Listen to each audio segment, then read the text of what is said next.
Hello, Islander. Okay. What have I got going on? Got my ironing board set up behind me, so I might be spinning. You know what? I can move it to a better angle. Put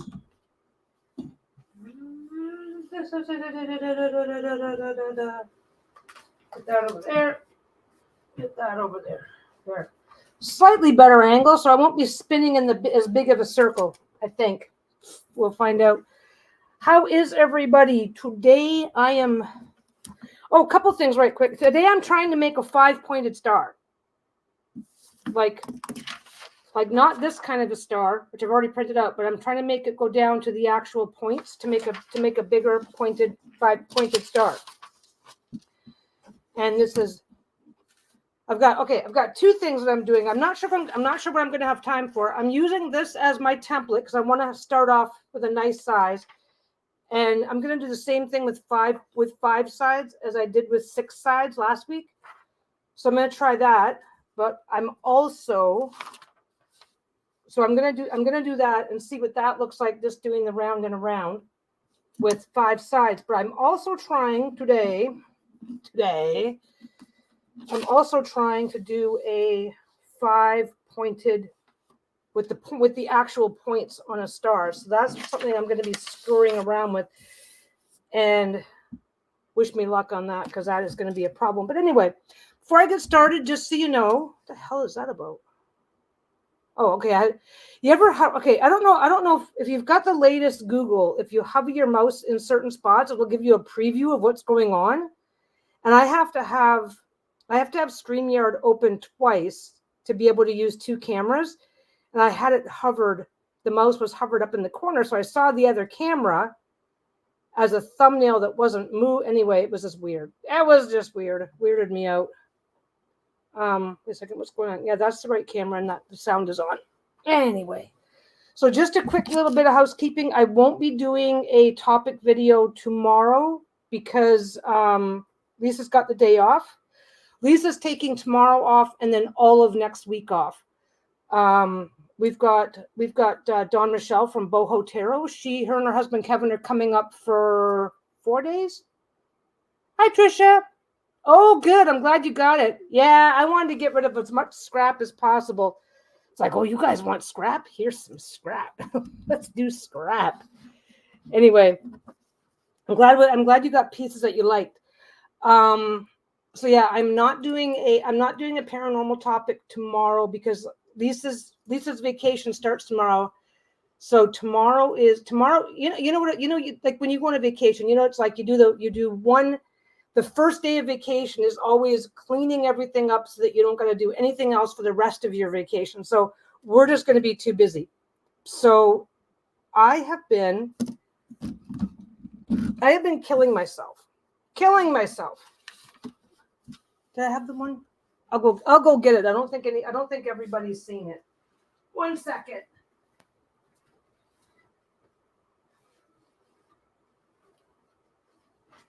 Do I still have it? I still have it.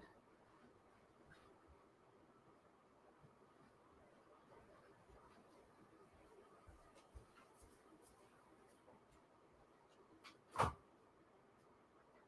that's not what I want.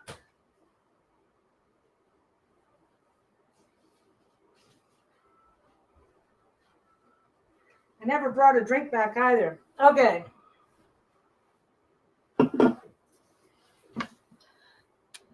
So, hey, Michelle. I think I've got everybody. So this is definitely a FAFO day. Fuck around and find out. So this is what I've done so far. And I'm really wanting to extend into actual points, to have an actual star, right? So I've been looking up shit. I every now and again, this is not the first time I've tried to figure out how to do a 5-point star, but I think I finally found something that might work. So with that in mind, that's what I'm working on today.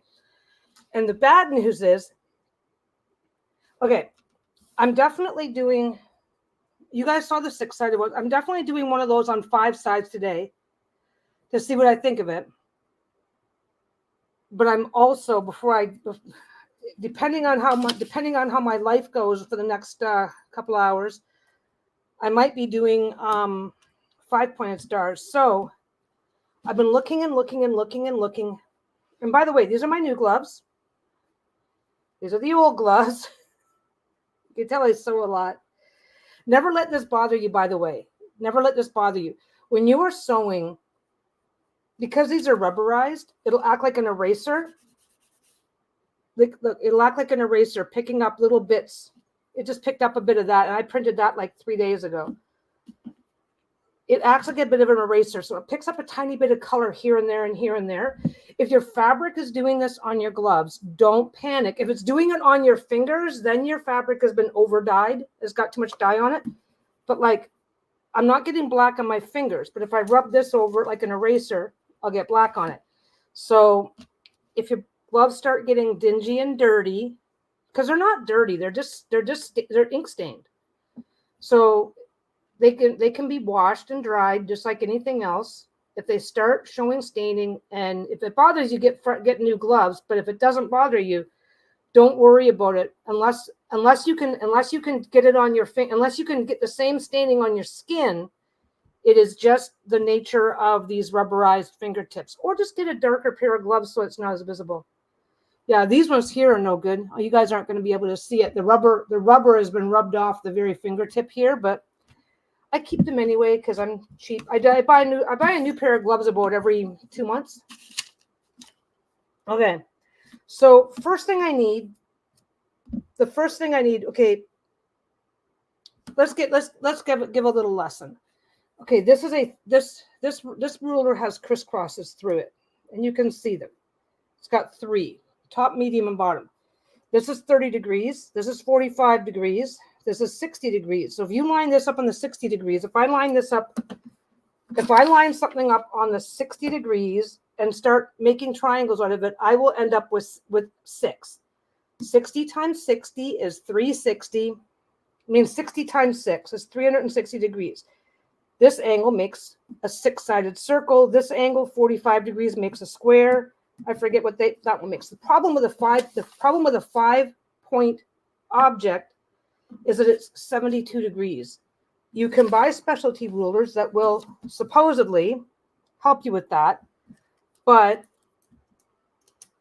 I have yet to find them. And I have screwed around with this off and on forever. I should probably tape that down.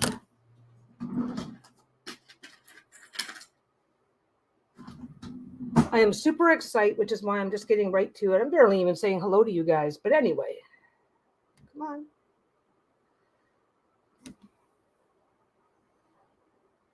Oh, yeah, I am so prepared today. So what's new and exciting for you guys? Lisa's off for the week. We're having company. Well, now they're up here. Kevin and Dawn are up here. They're basically doing their own vacation and visiting us and so they're actually getting an Airbnb that's basically just across the street from here. So what I am doing right now is I'm taping. This is going to be it's already lifting up. This is a very, very, still job hunting? Oh, that sucks. You'll find something though. You will. I know you will. This is you can get this particular tape at sewing stores. It's very, very light sticking so that you don't have to worry about what you're doing. So what I'm doing right now is I'm just making a triangle. I'm just extending along this line and then along this line. It's a kind of a wide line, so I'm getting my thing kind of in the center. Now, yeah, it didn't even stick. So now that should be my template for making the points that I want to make, right?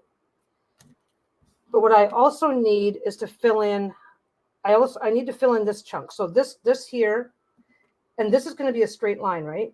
I only need one of these because I need one of these triangles, and then I'll cut 5 pieces.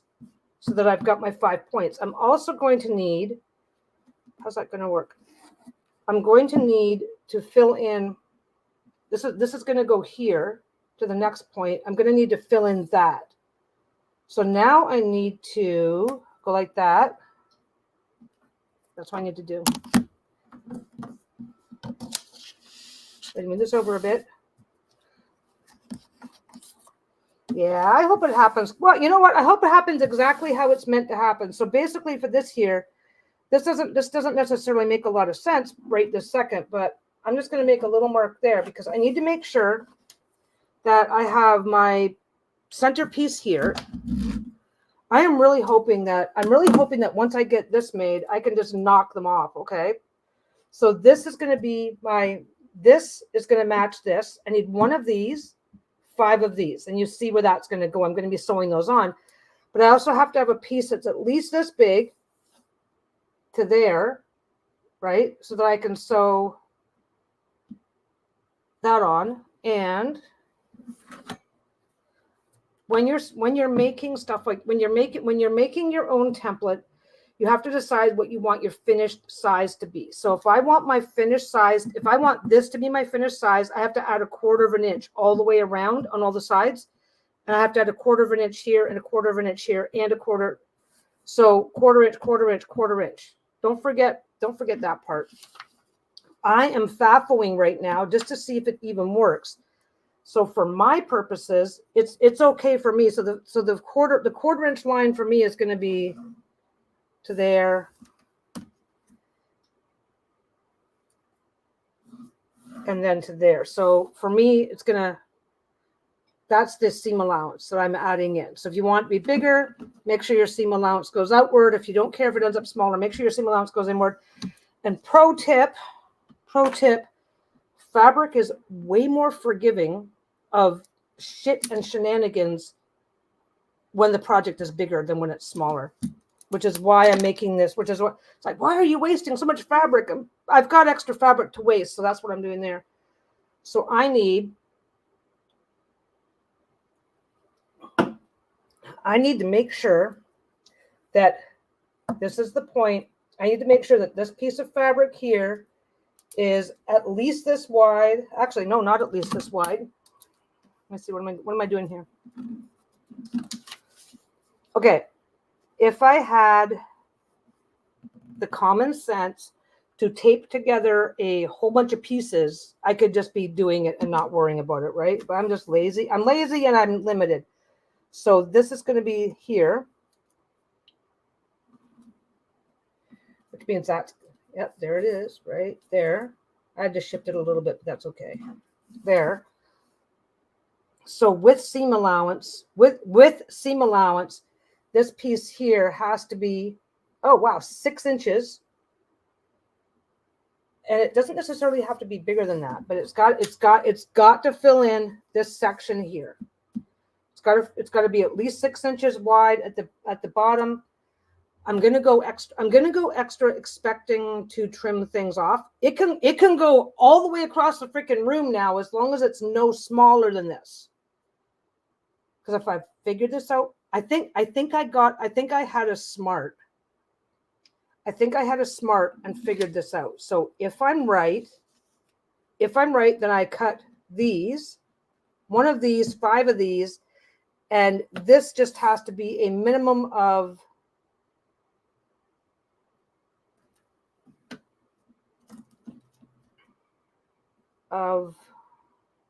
yeah, it's got to go to there. Yeah, a minimum of this has to be a minimum. This piece here has to be a minimum of 6 inches wide. I'm probably going to make it 8 inches wide just to not take chances. And then we'll go from there. My problem is that I have found a ton. I found a lot of, I can set that there for now. I have actually found a lot of tutorials showing how to do this. The problem is that none of them, all of them were like super complicated. See, I remember I showed you guys this little itty bitty guy. since I can't use it for much else, it's okay if I waste it on paper. So I'm just cutting along the outside line that I made to cut my piece of paper. This comes right off without damaging the paper. This barely holds. It really, really, really doesn't do fuck all.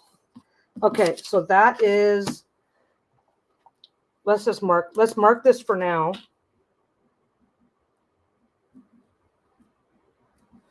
Oh, and I also said, okay, so that I'm not going to need, which this is, I don't know what the hell is wrong with this pen. I think I've got so much lint on the tabletop that I start doing whatever. It starts picking up fabric. Then next thing you know, it doesn't want to work well. I'm going to keep this because I need to. I'm going to keep this because I know I need to go from here to here as my minimum, so I can just hold. I can just go. Oh, I've got a piece of fabric. Is this big enough? I got a piece of fabric. Is this big enough? Yep, it goes from there to there. We're good. Okay, so that's what this is. Okay, wait. It goes from, where's its lines? Okay.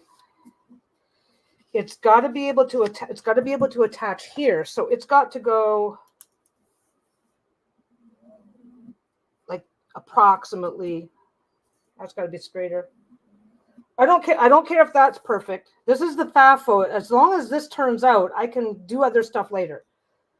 I don't know how big I'm gonna want this past the star. It's got to be at least that wide. Everything else this can be trimmed. I know this can be trimmed from all the tutorials I've been watching. So I can just go, oh, 1, 2, 3, 4. Oh, this will be fine. That's okay. Okay, put that there. Put that there. Okay, now where am I at? I'm even sacrificing a piece of fabric. I'm like super excited about this. So I'm kind of like this. One of the things that we talked about last time I was doing a sewing video is that if anybody had any questions or needed or was interested in information about, well, I mean, God, I'll talk about anything. What do you guys want to talk about today? I don't care. But one thing that a few of you guys were interested in is how to go about starting an Etsy shop. So if that's something that you guys are interested in, so I need 5 of these. I've already folded it in half, so I'll just go 2, 4, do it that way. And I'm gonna, I don't have a lot of, what the hell's going on with that? There we go. I don't have a lot of space, as always, whenever I'm sitting over. I've got tons of space over there. I don't have a lot of space over here. So what I'm going to do is I'm just going to give myself,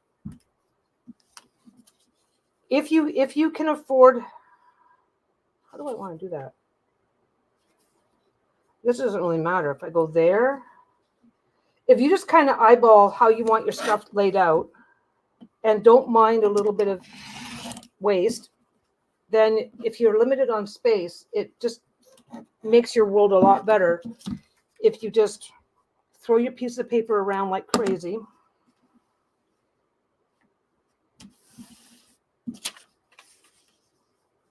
If I go like that and put that up there,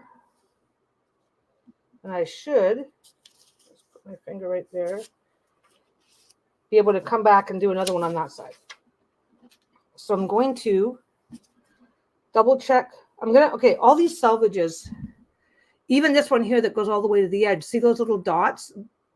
These have to be hooked. If you ever get a chance to see a video or see something that shows you how this stuff works,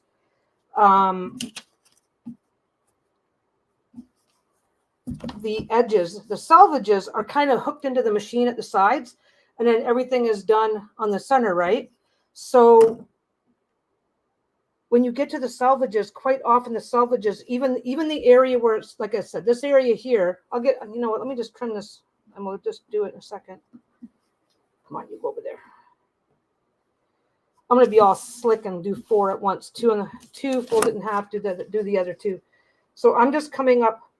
If I do this, if I go straight, I don't have that much space, but if I angle this up, which I can do, if I angle this up, take advantage of that. Then I can just line it up really carefully right along the edge of the paper. If it sticks, just slowly get, come on, what's going on here? Oh, okay, it's just being stubborn. So yeah, when you get up into the selvage here, the one side is usually white and the other side often, this goes right to the edge. The other side often goes all the way up to the edge, but you have these dots. Now, if you're making something where you're going to be folding it down anyway, go right to the selvage. It won't show. Even on this side, it won't show. If you're making a wide enough hem or seam, it won't show unless you've got a really white color, right? So don't worry about your selvage if you know it's going to get folded in. But if you know it's going to be visible, then be aware of that when you're planning how you're going to do all this.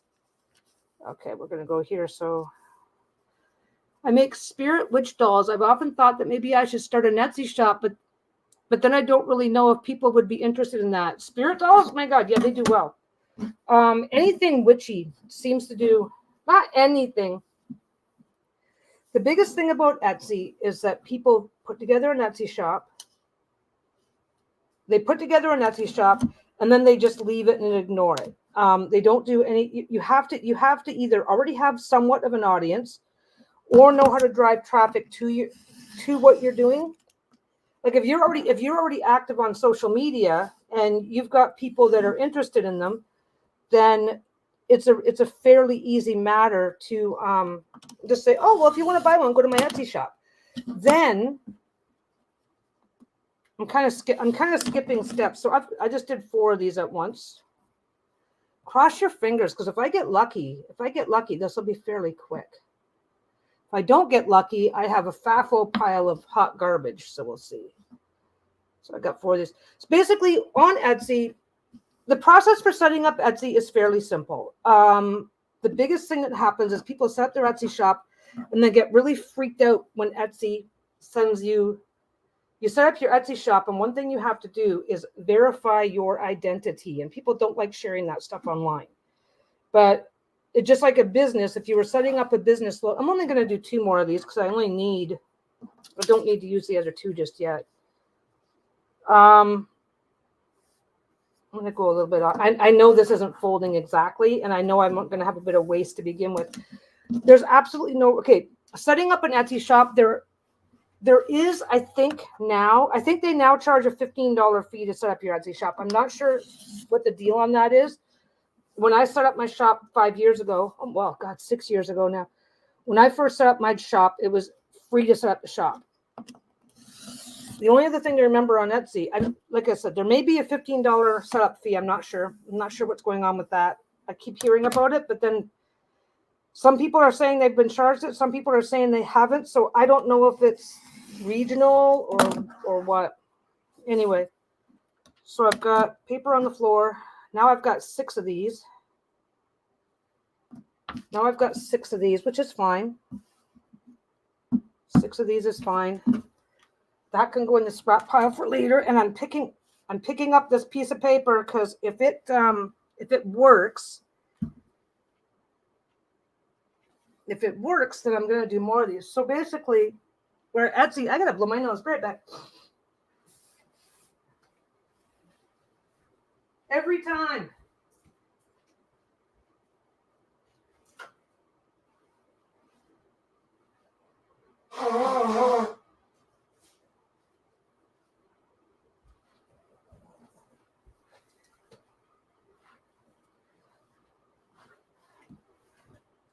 This time it's all my fault because we've been doing a little bit of deep cleaning.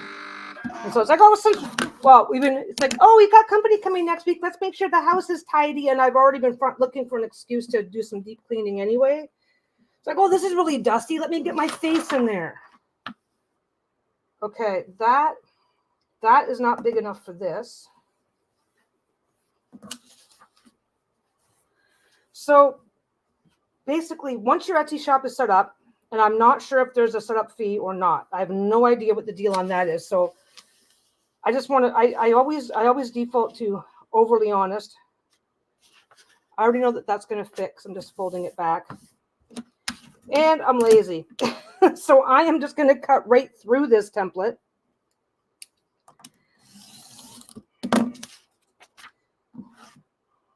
Oh, I'm going to come over here. No, I'm going to do this carefully. I'm going to do this carefully because I just left all this stuff draped everywhere. Once you set up your Etsy shop, there's no monthly fees. You can sign up for a premium account. You don't need it. I'm going to do this. I'm going to do this. If I do this side next, I'm going to cut all the way into this stuff up here, which will increase my amount of waste. So I'm taking this off first.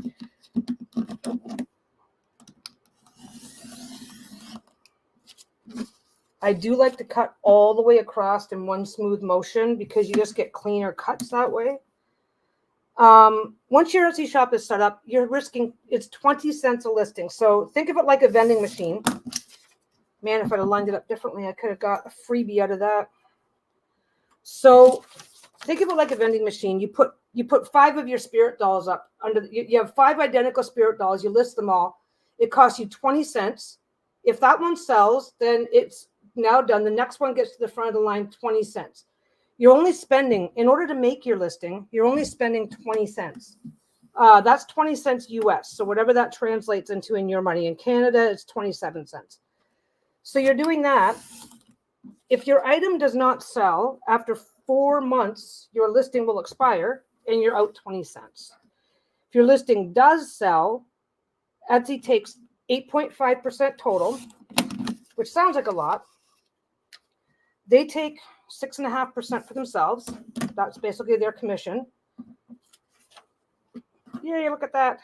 Okay, so now those are going to go like that. So far, so good. So far, we're happy. Now, so it's a two-step fee system. First is your credit card processing fees, and they don't change no matter where you go. If you were to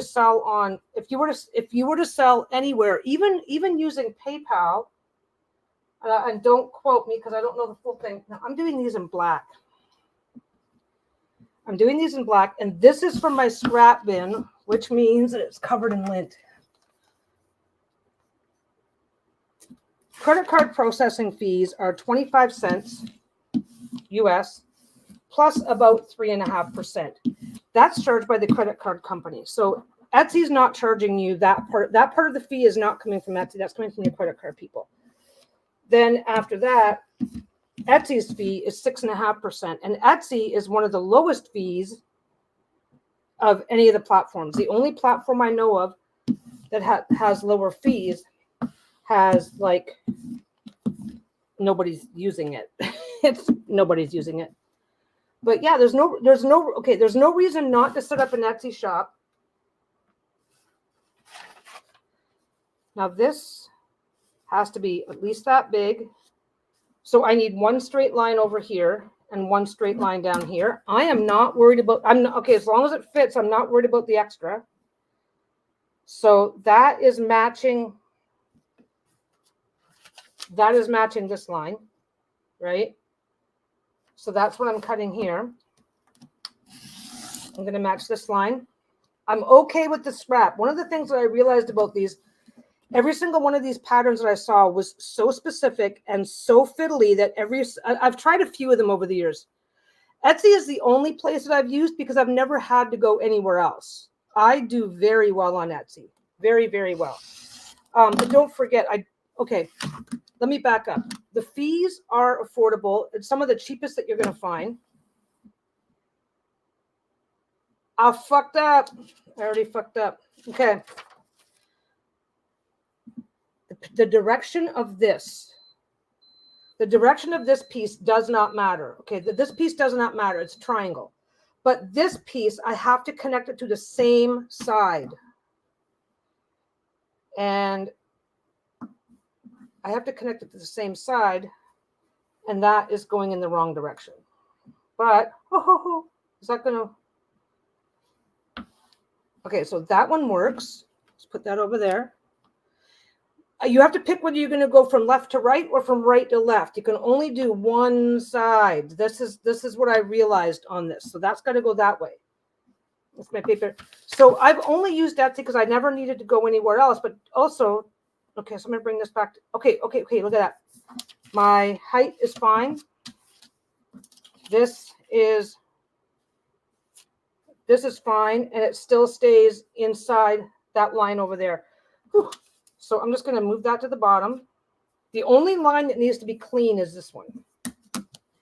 Everything else I think. Hi, Stevie. If I've done this right, this is the only line that has to be clean here. So that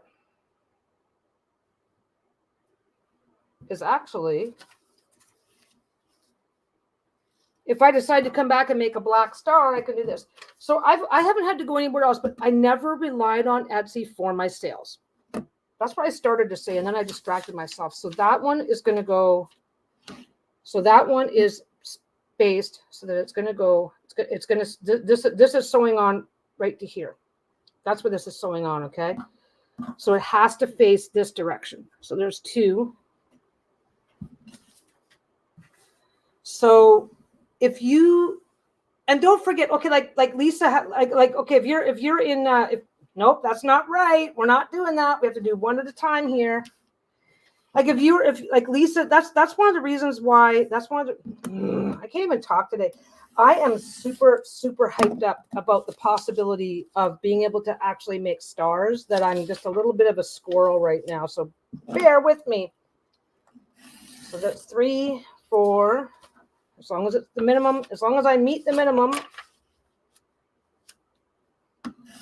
5, we'll do that. Okay. I'm not worrying about anything else just yet. And I'm also going to take the thing. So like Lisa has Shill Your Shit Sunday. Is it Sundays? She does a Shill Your Shit Sunday in the group so that people with Etsy shops or channels or whatever it is that they're doing that's important to them can share their links. And that's one of the reasons why we started doing it. Because if you rely on Etsy for all of your traffic, it's really hard to get started. There's like 7.5 million sellers or something now, right? It's a lot of competition to be seen.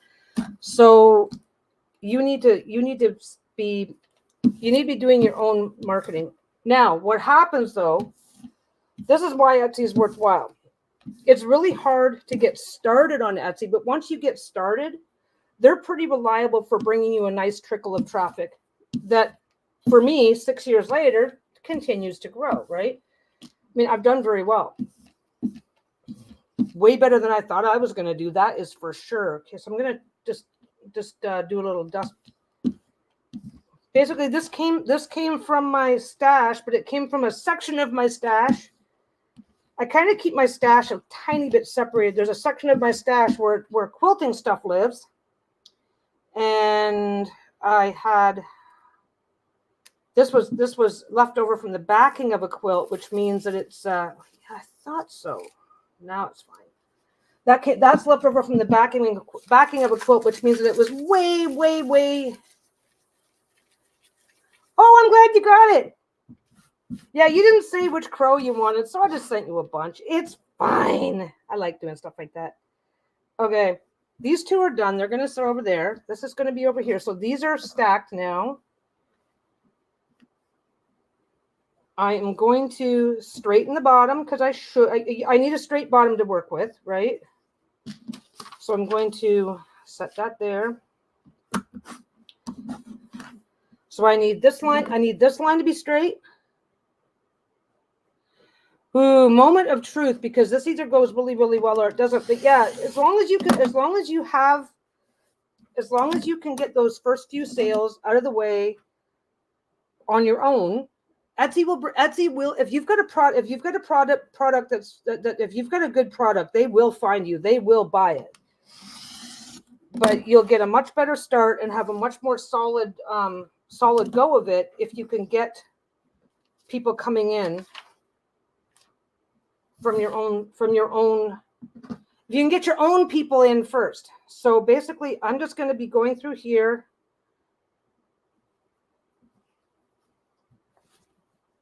I'm gonna leave these. Oh, I can put this away now. Okay, so I've made my points. I've got that. That goes last. That goes last. This is how you put it all together. So basically, you are going to. Oh, is that one big enough? Did I shift that the wrong way? If it's not big, I've got plenty. Yep, that one's big enough. Okay. So pin it if you have to, and I think I'm going to. So you're just going to lay this down here. Make sure that it's a straight line, because when you fold it over, it is not going to be a straight line. It's going to come at an angle, right? So when you see that coming at an angle, you're like, oh my God, what did I do wrong? And it's like, you did it right. I'm going to put in a couple of clips. I'm just going to clip them all separately. I'll clip them all and set them as two. There we go. So, oh, that one's exactly in there. That one's exactly right. So I have to make sure that I'm careful with that one. Is that going to be a problem later? No, that's not. That shouldn't. Okay, I cut a sixth one. If it's going to be a problem later, and I've got extra black over there. If it's a problem later, I'll just redo that one. Make sure your points are lined up. Make sure you're not stretching anything out of shape. Make sure you're putting them all in the exact same direction. But yeah, I looked into other platforms, and the hoops that you have to go through, the fees. Oh my God! Like some of these platforms like are really expensive. Etsy grew. Oh my God, Etsy grew during the pandemic. It really did. It went fucking crazy, right? So basically, I've got this here up to there, right? And obviously, lining it up, you don't want to line it up to, you're not lining it up to the top of the point. You're lining it up at the bottom. You're lining it up at the bottom part of the triangle. That's where you want to line it up. So just make sure that point is matching the bottom. And you're good to go. Now, Stevie just got here. I don't know if anybody else is just wandering in. This is a FAFO project. I have no idea. Every time I find a new idea, I've been wanting to do. How do I know how to price my things? There's all kinds of ways to know how to price your things. Number one, what are your fees? Take a look at your fees first. It's like, oh, okay, whatever I charge, I have to add. I just add 10%. That covers all my Etsy fees, right?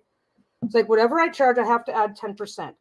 Then I have to add the price of my materials. How much am I actually spending on materials? Because sometimes, and I've seen people do this. I have seen people come in and they are pricing their products at a loss and don't even know it. Number one rule, number one rule is to own your limitations. If math is not your thing, find somebody who does math and ask them, hey, I'm trying to price this stuff. Is this, and okay, nobody but you decides on your prices, right? But never be afraid to say to somebody, hey, is this price workable? Does this price make sense? Because at the end of the day, you are not a charity. You do need to pay yourself. So you have to go, okay, what are my fees? What are the costs of my fees? What are the costs of my materials? Add that all up. Literally sit down. How many of these if I want to sell these, how many of these can I make in an hour? How much do I feel is a fair hourly rate for me to earn? I mean, I don't work for, there was a girl, and I could not believe this because it was like, well, there was a girl that was doing Etsy, and she was making 11 cents an hour because she was not pricing her stuff properly. She wasn't pricing her stuff properly. She wasn't paying herself. So you need your quarter-inch seam allowance, right? You need your quarter-inch seam allowance, which means that when you're on this really tall, narrow point here, you're going to lose quite a bit of that point but you're not losing the point. The point is just moving down. Keep that in mind. Keep that in mind as you're doing this. Cross your fingers. We're getting closer to that moment of truth. Whatever seam allowance, this is a star. Whatever seam allowance you do end up using, I'm probably using closer to 3/8. But things that people do not think to pay, you have to pay yourself back. If you're doing, okay, so if you are, okay, 10, whatever you charge, 10% is going to go right off the top. Well, 8.5%, 8.5 or 9.5. You're going to, no matter where you're selling your stuff, you're paying somebody for web space. Even if you're running your own shop, you're paying. I'm going to build my own website. Who's building that website and how much did you pay them, right? If you're paying for extra advertising.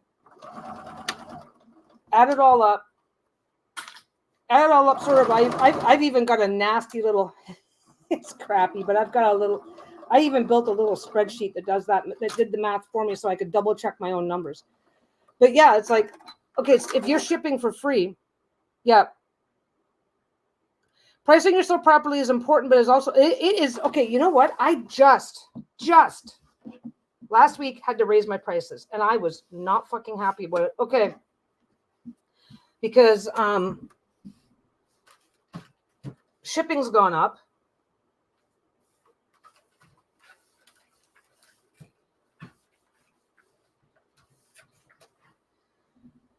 Okay, seam allowance being what it is. Oh, you can't see it unless I put it against something white over here. Let's see if no, you're not going to be able to get my hand behind there. So it's not quite matching at the bottom. It's matching, but it's just not. It did not line up perfectly flat on the bottom. I don't think the reason why I went bigger instead of smaller, right? So there it is. It's a little off where it's connecting on the bottom. So I'm pretty sure I know what I did wrong. Okay, I know what I did wrong, but I'm gonna continue doing it wrong because I can fix it. Basically, let's do this against a piece of white. Okay. When you are taking your fabric here and folding it up against this, right? You do not fold point to point. You have to bring that point down by a 1/4 of an inch to offset your seam allowance so that when you flip it back over, it'll line up. I did not offset my seam allowance because what you're actually looking at, you're not lining it up. You're not lining it up like this. You're lining it up. Where'd it go? There it is. By the way, never be afraid to stop and never be afraid to clean your rulers. I'm using regular ink. I'm using regular ink for this because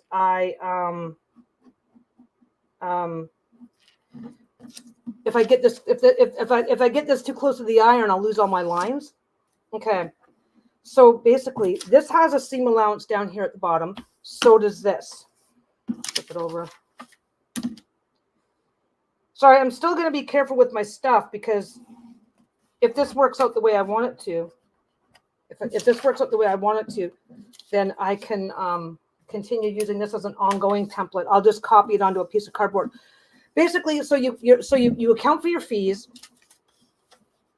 So when I fold this like this, these two together, I don't know if you can see it. When I fold these two together, oh, there's the other one right there. Let me get the other line on there. It is, okay, I'm definitely doing this. I'm definitely being pretty sloppy about this. I'm sure I have to go soon. I'm definitely being pretty sloppy about this because I'm expecting to have to do 2 or 3. I'm not expecting it to get perfect in the first time. Okay, so I am turning this over to this, to do this with it, right? But what I'm actually doing, the 2 spots that I'm lining up, I am not lining up that with that. That's inside the seam allowance. I am lining up where that crosses with where that crosses. So to do that, it's going to go like that. It's going to be off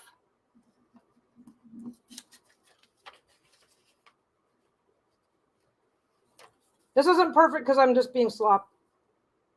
Yeah, it's gonna be off, and that is gonna be down off the bottom. That's gonna stick out at the bottom. So just keep that in mind. That I am the queen of FAFO over here, but that is why I'm doing it bigger. But I'm going to continue. Get off of there. I'm going to continue doing it this way for consistency. Where'd it go? Oh, there it is. I'm going to continue for consistency because I can always shorten this up just the tiniest bit to make sure that they're straight, which I'll do before I add them to this. So yeah, so getting your prices sorted out is a special joy. Yeah, I just last week had to raise my prices because the prices of shipping have been quietly going up. In Canada, we have something called a fuel surcharge. So basically, we have our regular postage prices, plus we have the fuel surcharge, which means that it's an extra charge on top of whatever.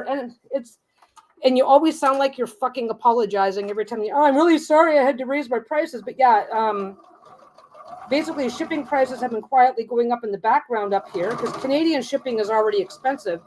And I just couldn't continue. I just couldn't keep doing it, which happens. It's just normal, right? Okay, I'm just going to sew them all down, then iron it once. But no, you have to engage in a little bit of math brain or find a friend. Never be afraid to get a friend that you trust to help you with the numbers. Figure out how much basically your very first priority is how much is it costing you? How much do you need to charge just to break even?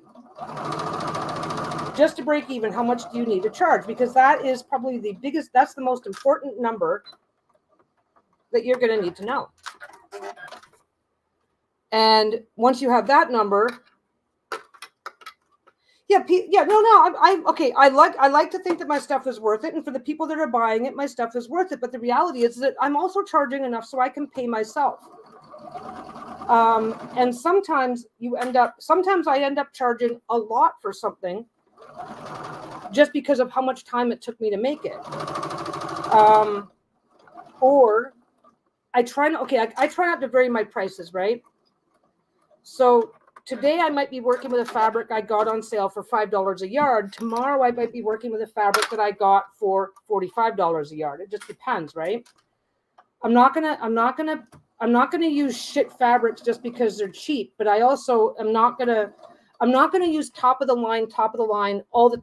That sounds crappy. This was $35 a yard. Okay, I am definitely going to use this fabric. Okay, and that's fine. Now this was a wide back. Like it was. Oh no, this was a regular fabric. I waited for a sale. This is about $22 a yard. I waited for a sale, and when it was $15, I picked up 2 full bolts. Right. So what do I do? Do I charge $40 a bag or whatever when I'm using this fabric, and then charge less for this? I just charge this. You do that. You have to make those kinds of decisions, right? So every now and again, somebody's getting a really premium fabric, but yeah, that's just the whole. That's the thing that you get. That's the thing you end up committing to in order to keep your prices stable. But just a second, quick ironing over here.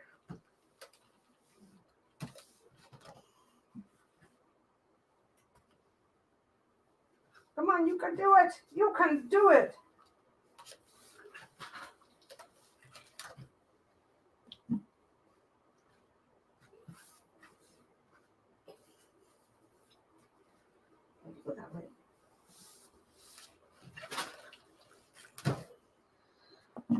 This is the part about these FAFO projects this is the part about FAFO projects, and I've already, in the first one I already did, this is the part about FAFO projects that can be really frustrating, is because I'm not going to know how this turns out until I start adding it to this. And if I fuck it up, I've just done all this for nothing. But anyway, so that's going to be going over there in a second. This came from, I just went online and printed a pentagon. But yeah, you have to pay yourself, period. So I'm just going to come across here. I'm just going to come across here, and I'm over here. I'm over here, guys. I'm just coming across here and straightening that up. Like I said, I didn't line up my corners properly, but I'm using big enough pieces that if I carry through the mistake intentionally and then fix it, I'm still going to have a consistent size, which is what's way more important here. Now, do I need to go that way? Let me see. That is going to connect to there. So I am going to line this up. I'm lining this up according to the bottom of the triangle instead of, I can line it up this way against that, or I can line it up slightly differently against that. I am going to match to the bottom of the triangle because that's matching properly. That's matching properly to this piece here. Anyway, no, it kind of goes in circles. So first price is the cost of your materials. Cost of your materials. I did a video on that, by the way. I did a video on the math, and it's fucking boring as fuck. It is. It's a boring as fuck video because it's supposed to be. Let me see if I can go find it.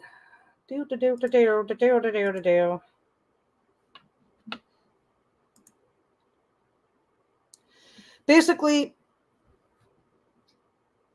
no, that's not the one I want.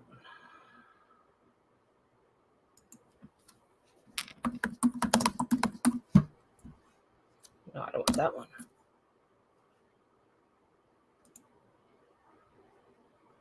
Huh.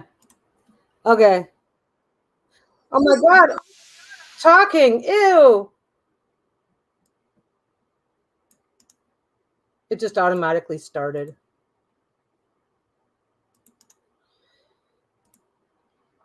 And you have a few decisions to make. Okay, your very first decision, is this a hobby or are you paying your rent with this? Because, I'll tell you about T-shirt guy. T-shirt guy was a special kind of, what the fuck is wrong with you? A lot of people think you have to sell for a loss to pay your dues and then start making money. Well, T-shirt guy was doing really well. He made over $300,000 in 1 year selling T-shirts on Etsy, and he lost money and got shut down for it because all of his equipment. Because he was doing, you do the T-shirt, you put it on screen printing. He was doing screen printing. That's what he was doing.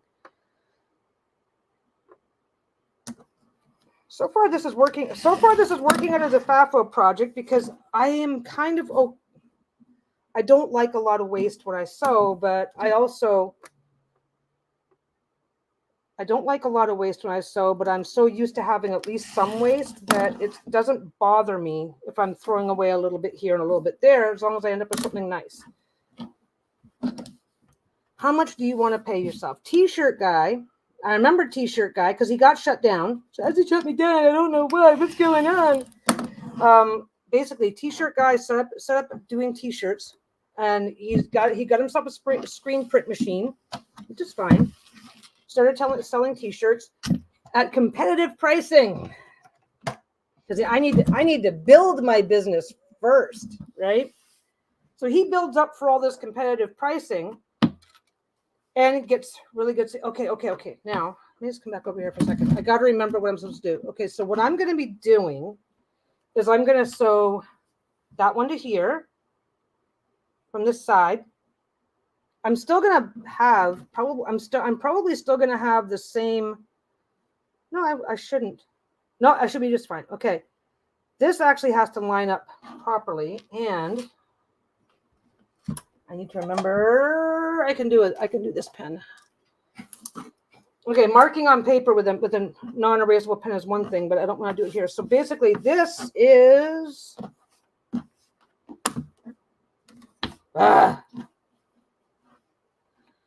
Oh, cool. Book covers are fun. Book covers are fun. The thing is, okay, are you trying to make extra money and you're okay with that? Or are you trying to pay the bills with that? I can't live on this. I suppose I could if I absolutely, if I absolutely had to, I could possibly ramp up and have a modest little living. But you have to decide what you're doing, because there are people that I'm going to start an Etsy shop and quit my day job. It's like, absolutely, but it's going to take you time. You got to build this stuff up, right? So, but you've also got to, okay, back to T-shirt guy. T-shirt guy was selling for competitive pricing because that's how you pay your dues and grow your business. Okay, now what am I doing here? This goes here. Okay, this goes here. This goes here. I am sewing everything coming in on this side. So the long side, I don't know if you guys noticed me when I was doing the 6-sided one, I would start here and the long side was coming out the right. This time I want the long side coming out the left. And this first piece here, I am going to start sewing at about the halfway mark to the end. So what I'm going to be doing, and to the end means to the seam allowance line. I'm not going all the way to the end. I think if I go all the way to the end, it screws things up. So I'm only going to go part way. But there's a special little origami fold. So the very first one that you do, if I'm doing this right, this is why I'm like, disclaimer, let's disclaim the shit out of this one. I'm going to start here and go to the end. I'm going to take my time. I'm not pinning it because I'm fucking lazy, but I'm really trying to take my time and make sure that seam allowance is going where I want it. Okay, now. There. I stopped right at the seam allowance. Now, I'm going to back over here. This is the problem. Let's get that over there.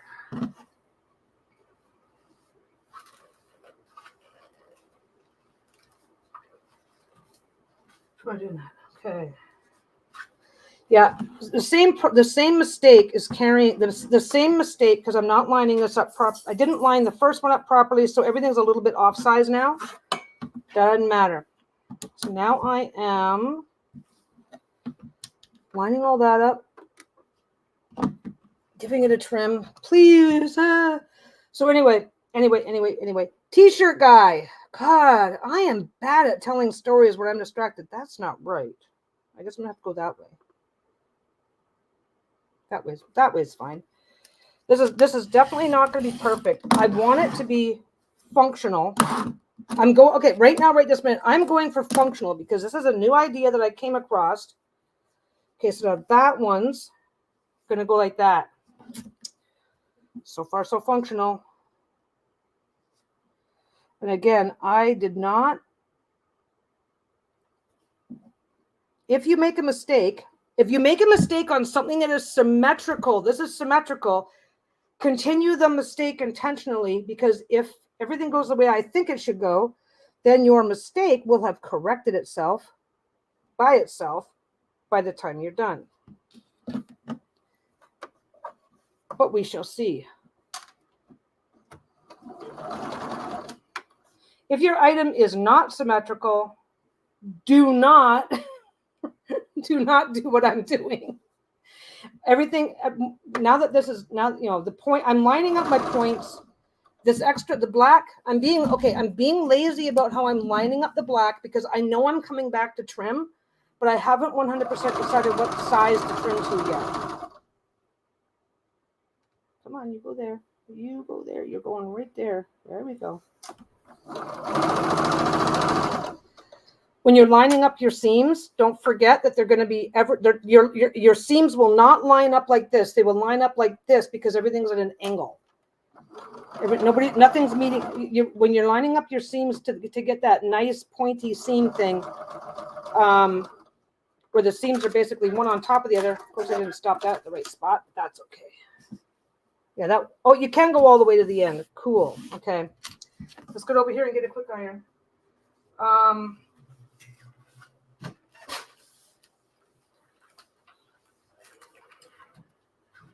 Okay, this is already not going to be perfect because I can already see that this one here is off a little bit. It's still making a corner. We'll see. Okay. Come back in here. Line that up.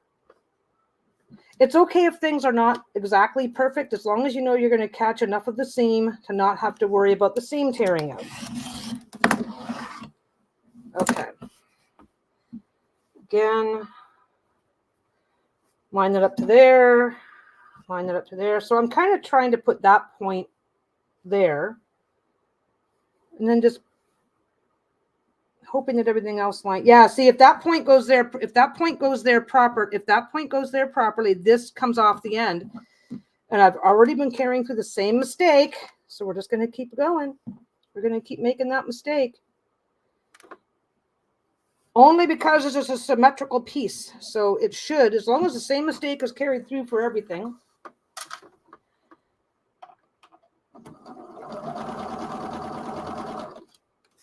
Okay. If you carry the same mistake through for everything, it's no longer a mistake. It's a feature. Okay, so for pricing your Etsy stuff, are you shipping for free? Are you charging your customers for shipping? Everybody has very strong opinions about shipping because your product is your product, but packaging it and shipping it is everybody's nightmare. Nobody enjoys the drama that it comes with shipping things. Oh, this is starting to come together.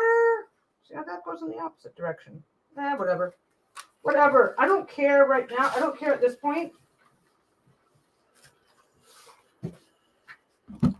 At this point, I don't care. I'll tell you right now, I have watched so many tutorials over so much time and I've tried so many. This so far has been the easiest tutorial that I've tried. So t-shirt guy. Oh my God. It is going to take me the rest of the fucking day just to tell that story. Okay. T-shirt guy basically, you have to sell for a lot. You have to start off, starting off for a loss. That's how you pay your dues. That's how it goes. That's what I know what I'm talking about. I'm a businessman. So basically he shows up in Etsy he shows up in an Etsy group, not mine, a different group. He shows up in this Etsy group the one day, losing his shit because his business got shut down. Okay. Well, he gets to talking, and this is where we find out about this guy. So he starts off intentionally selling for a loss because that's how you pay your dues and get into business. Okay. That's stupid. Don't do that, kids. There we go. Don't do that. Now, you may choose to sell for minimal profit to get started, but here's the thing.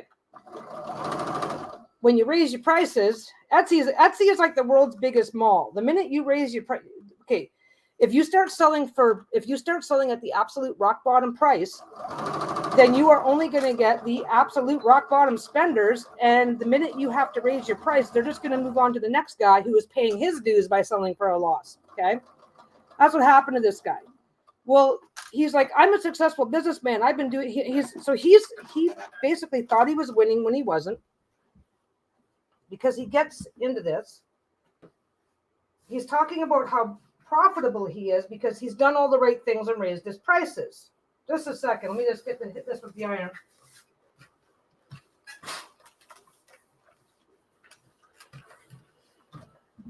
So he's a businessman. He knows what he's doing. He is awesome. Don't you know? Don't you know? This guy is just amazing. So I'm definitely dealing with some things that are not lining up the way I want them to. But so far my results are consistent, which means that when this is done, my mistake is now turning into a feature. What could have been a mistake if you go, oh, I shouldn't. this isn't stereotypically how you do it. Everything's still sewing together, and the points are beautiful. Everything is still sewing together, and the points are beautiful. It's a mistake. If this was not symmetrical, I would stop and fix it. But because it's symmetrical, it's like, well, if I just carry through and keep, as long as I don't change what I'm doing, then I've got, then it's going to look fine because it's symmetrical. Symmetrical means it's the same all the way around. I'm just going to keep saying symmetrical. So basically what he was doing, so he starts raising his prices. That's fine. He starts advertising. Okay. He's doing really well. He made three. I looked up his shop. He had, I looked up his shop. He had something ridiculous, like 20,000 orders in a single year. Like he'd only been in business for a year. Anyway, it's like, okay. But what he did was he rented space, hired staff. He did all the things.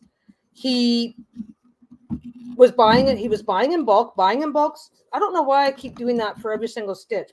Let's leave this up here. Well, what he wasn't counting on was all of his machinery was leased, and he had and as he got bigger and bigger, he started buying more and more of it, right? So he's got he's got all of these leasing fees that he's got to pay. He got big, 20,000 t-shirts in a year. That's a lot. He rented space. He had eight employees, I think it was. I don't know. He wasn't some major giant manufacturer, but he had a bunch of employees, some of whom were full-time. Okay. But what he also had is he had debts. He was only selling, you have to keep the business. In order to keep the business, you have to do blah. So he is continuing to sell. He is now selling for a quote profit. He's now selling for a quote. Okay, so this one here, I have to trim, and I have to do it carefully so I don't get into that one. Aha. Now, that one goes back to there. Okay, see that first line that there we go. Okay. So I basically took this, I carefully trimmed. This is where the first half is sewn. I carefully trimmed back to here, and now I just fold the whole works back over on itself. Line up that. Don't forget that I have a seam. I have a started seam right there. So I'm just gonna shake it into place, and line it up. And so, cross your finger. Okay, now if I have managed to fuck this up, this is the very last stitch. This is the point of this is your. If I have fucked this up, it will be bowl shaped. It won't lay flat.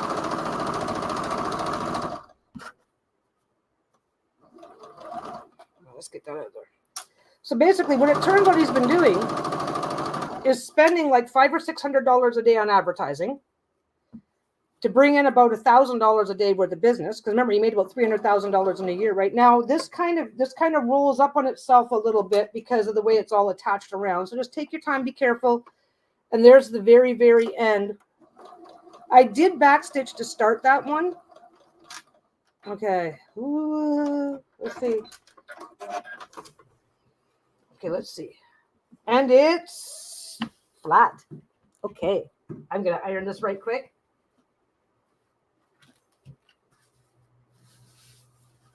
Oh, there's a slight pucker. Which is fine. I can live with that.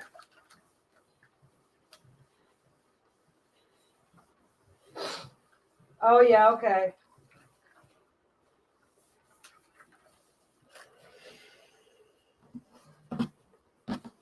Do-do-do. Ah-do-do-do. Ah-do-do-do. Ah-do-do-do. Da-da-da. Okay.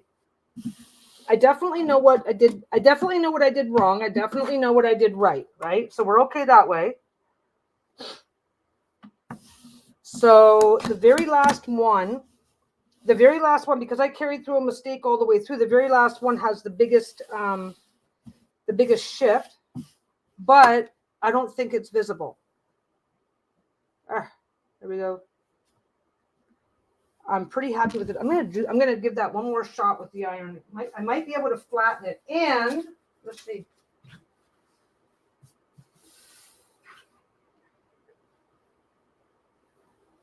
There's a way to fix this. If I really want this to be perfect, there's a way to fix it.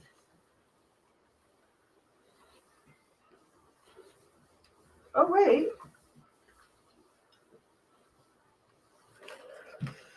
Okay. Giving it a nice big aggressive shot of steam, flattened out quite a bit of it. Not the whole thing. It's still not perfect, but it flattened out quite a bit of it. So anyway, t-shirt guy, what turns out what he's doing is he's done his math. He's done his math and he's like, well, if I sell a t-shirt, sell a t-shirt for $30, $10 is for it costs me $10 to make a t-shirt. And I sell it for $30, I've made $20. So I go, wait a second, don't you have staff to pay? You didn't make $20. You made like $1. You made like $1.50 because you have a lot of staff to pay, right? So now I'm going to put my ruler. Let me just double check. Now I made these longer intentionally. I made these longer intentionally so that I can trim this into position. I was thinking about making this on a circle. But centering the circle can be a pain in the ass. And I just want a finished star. I want a finished star because I have been trying to find something useful to do to make these work for years. So basically what he ends up doing, he's not doing his math. It's like, okay, so you've made this because if Etsy shuts a shop down, they will not tell you why. They just don't. It's because if they tell you why, then you're going to loophole your way. So basically, I am now just going 1.5 inches off. I'm just going to go, I'm putting my ruler on each point, and I'm going to cut 1.5. No, I can't cut 1.5 because that's, well, let's see. Let's do 1.5 and see what happens. I'm going to do 1.5 inches from the tip of each star, and we'll see what happens.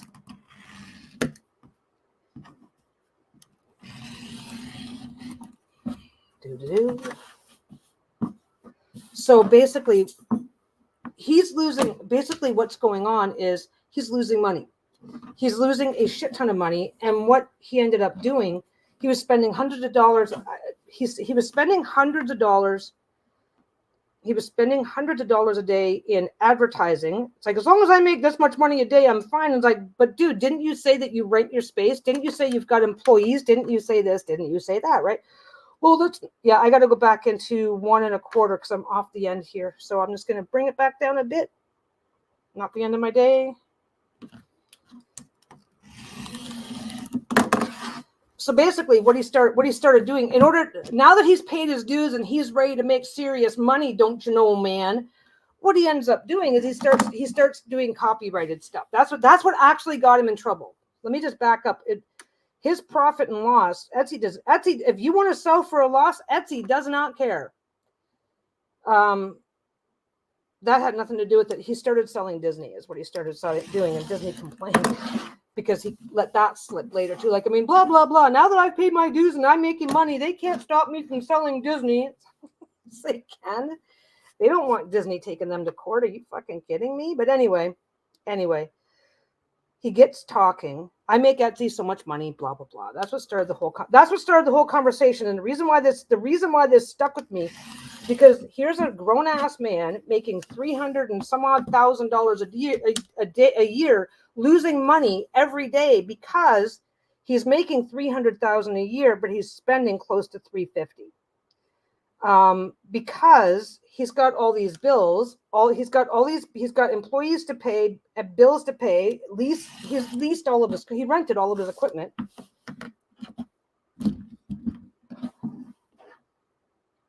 There we go. All right, look at that. Okay, I'm pretty happy. I am pretty happy with that. And it's laying flat.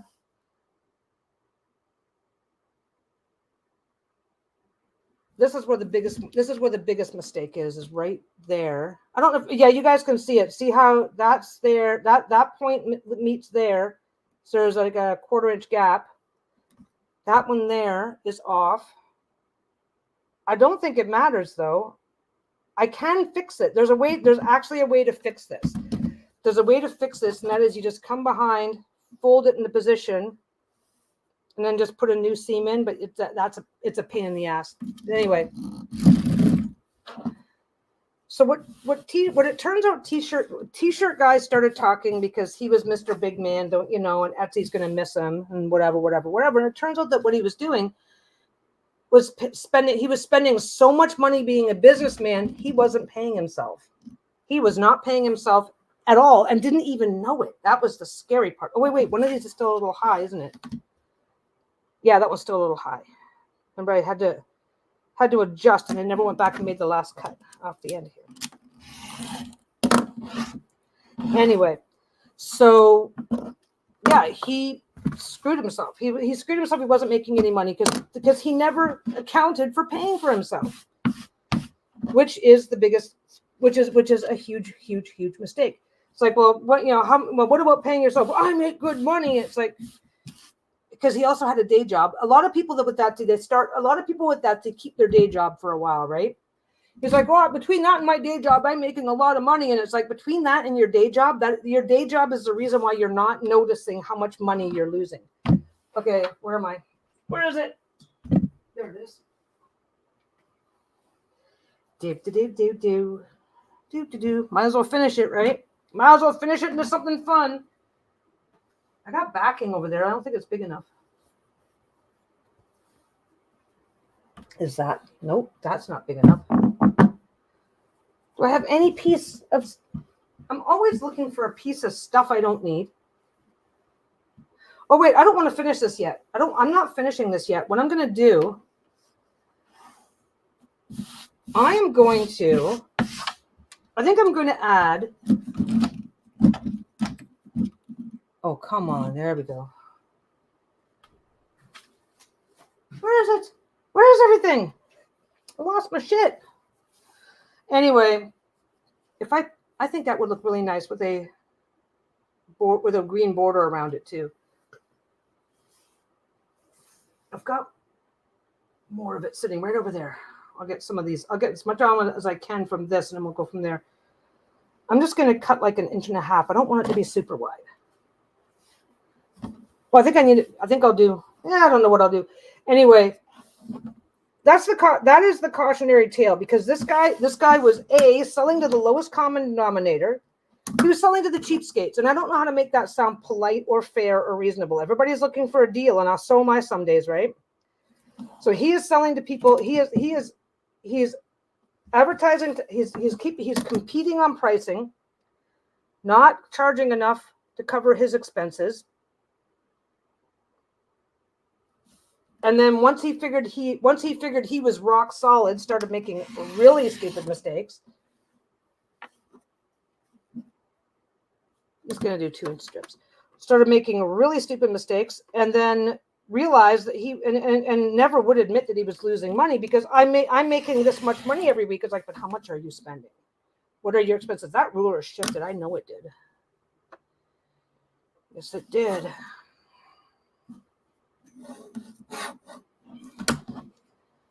So that an 11 cent an hour girl, I felt really bad for her, because she was a disabled girl working for a little extra money here and a little bit extra money there, and which was fine. But why is that shifting?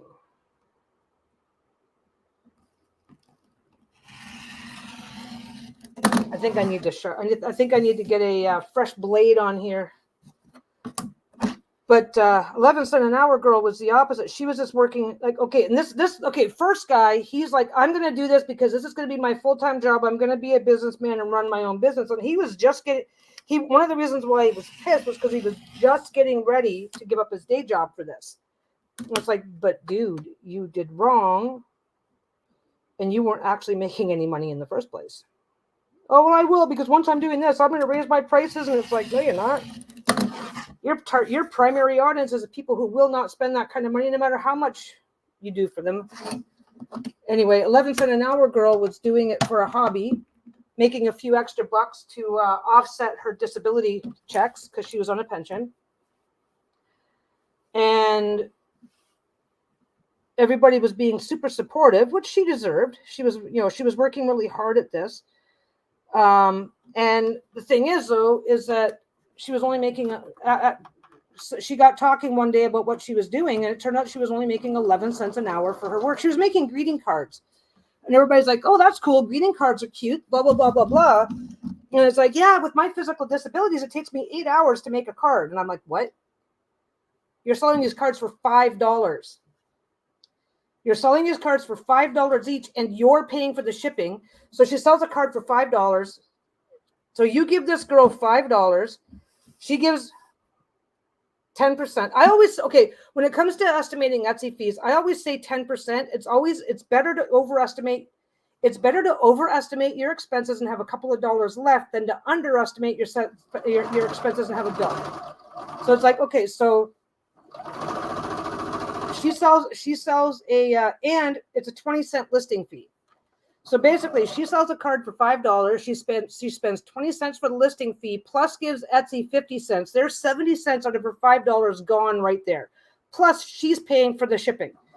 So she's taking a card and she's putting it in the mail. So there's like, what, $1.50 right there. So now she's like in it for $2.25 later. So she gets $2.75 back in her pocket for every card that she does. Right? It's like, oh, she gets $2.25 a card. And like I said, then she says the one day, yeah, because of my physical limitations, it takes me 8 hours to make one. And I was like, but dude, $2 and what did I just say? $2.75 for an 8-hour day. And there was something else that she was doing too. But basically did the math, and it's like, you're making 11 cents an hour. This is not okay. Yeah, see, I'm putting these ones on the way I did the other one. Just cut from the front. And the number of people that lost their fucking minds defending this girl, defending, let's put defending in quotation marks, because I came in and I said, you're not, I said, I came in the one day, and again, this is part of the reason why I started my own group. I came in the one day and I said, this isn't making a lot of sense because you're not making enough money to be worth this. You need to do things differently. What you're doing isn't working, right?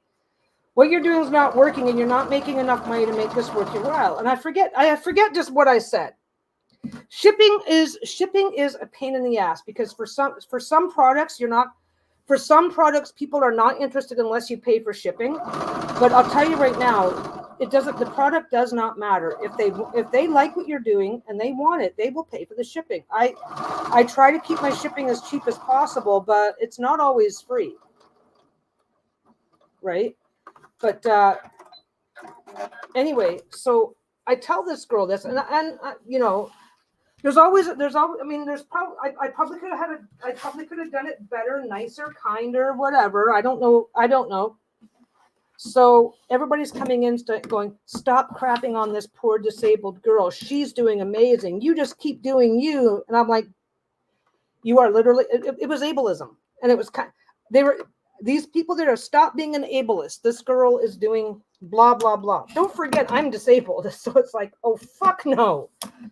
Which is probably part of my problem, because I'm like, are you people fucking kidding me? You guys are telling her she's a fucking hero for making 11 cents an hour. Why are none of you guys showing her how to, why is nobody talking to her about how to digitize her stuff? Spend 8 hours making your card, and then take photos of it and sell digital prints. There, now you're making real money. Now you could potentially, this shifted, and I fucked up. Now you could be making, anyway. I get on my high horse about this one because basically everybody came in and started screaming that I was an ableist for telling her that she was doing something wrong.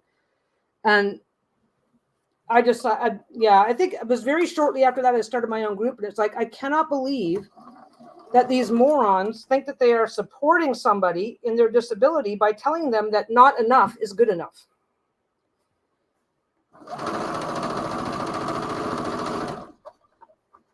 Because this girl was like 18. She was really young. She was young and inexperienced, right? And all these experienced people are like, oh my God, you're doing so well. Keep doing that. You keep doing, and of course I come in and I say, this is a problem. You're not making enough money to make this worthwhile. You know, you should really be looking into other ideas to do what you're doing differently. Whatever, I forget what I said. It's been years now.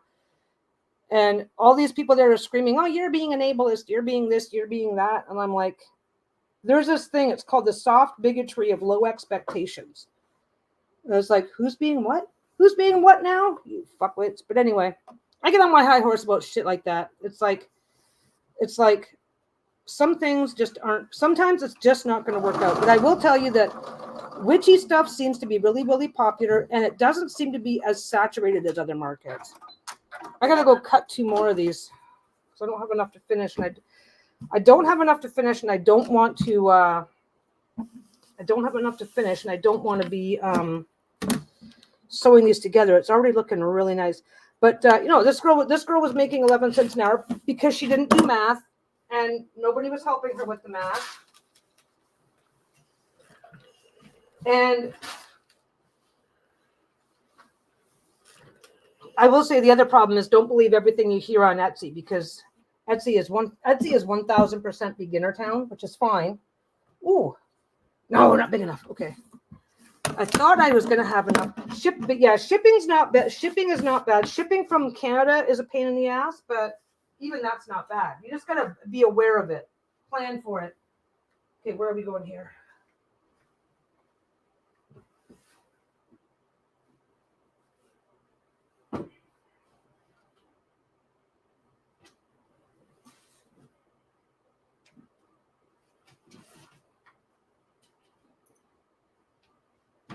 I'm going to just go 2 inches and have that be done right away. Whoops.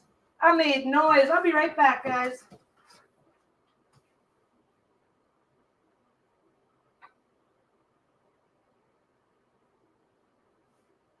Nope, looks like I'm doing that.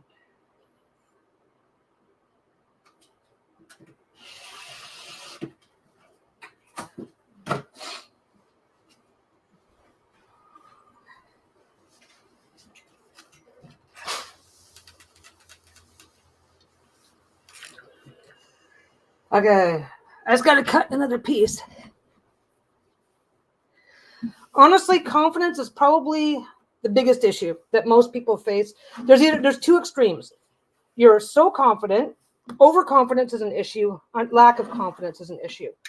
When I first started selling, it's like, oh my God, who's going to want this shit? I had confidence in my sewing ability. I just had no confidence. It's like, I guess confidence is maybe the wrong word, because I'm so full of fucking attitude that, you know, you guys know what that, you guys have seen me around, you know what that's all about. But I'm just gonna line that up somewhat. I just lined it up somewhat so I could just not, I want to give myself the biggest possible piece of leftover for other projects, right? Put that with that. And my fabric had a big crease down the center, so I couldn't be 100% sure that I was going to cut it at the right width to begin with. Come on, you go that way. Yeah, see, it's not quite lined up. But no, 11 cents an hour girl. I felt really bad for her. But once you have a screaming mob calling you an ableist for daring to tell her that she deserves more. Kind of funny. It's like these people thought that these people were like being super supported. They were being super supportive, but they didn't realize that that the end result was leaving this girl in a worse situation. But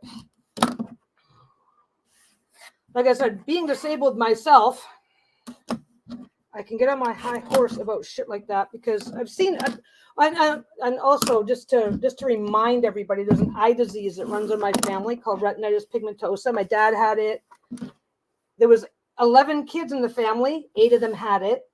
My dad did not give it to my sister. Well, he wasn't my dad, but I didn't know that at the time. My sister and I don't have it, but lots and lots and lots and lots of cousins who do. So I've definitely seen ableism. I've seen just about every flavor of ableism that there is. So I know I can come off sounding like, I know how I can end up coming off sounding sometime, but no,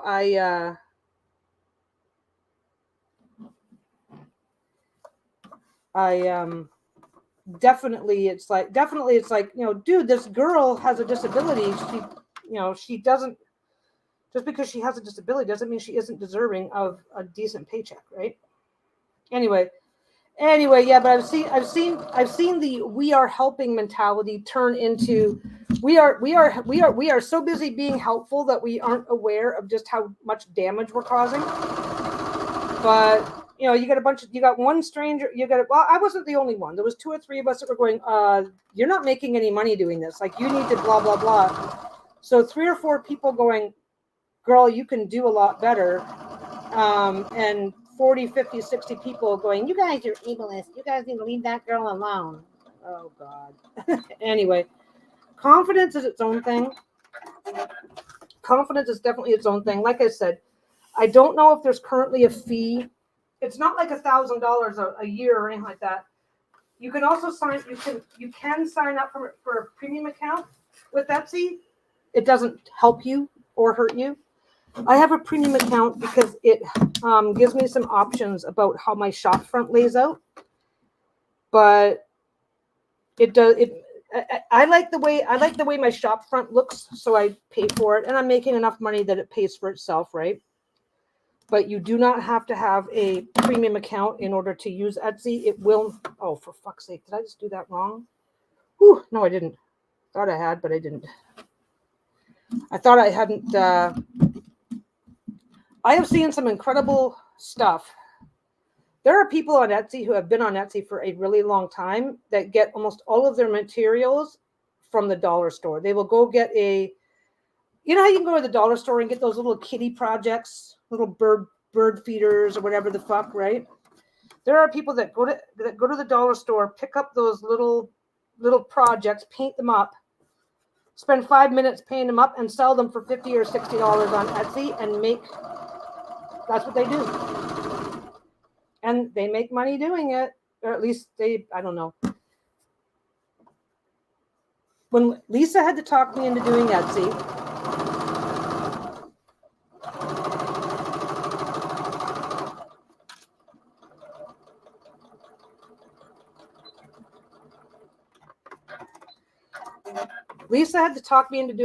because I didn't think anybody was going to want to buy this stuff.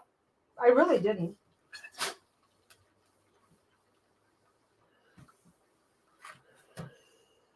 I'm going to give this one to the wife. I'm going to give this one to Lisa. I've got some stuff going up into the shop tonight. Okay.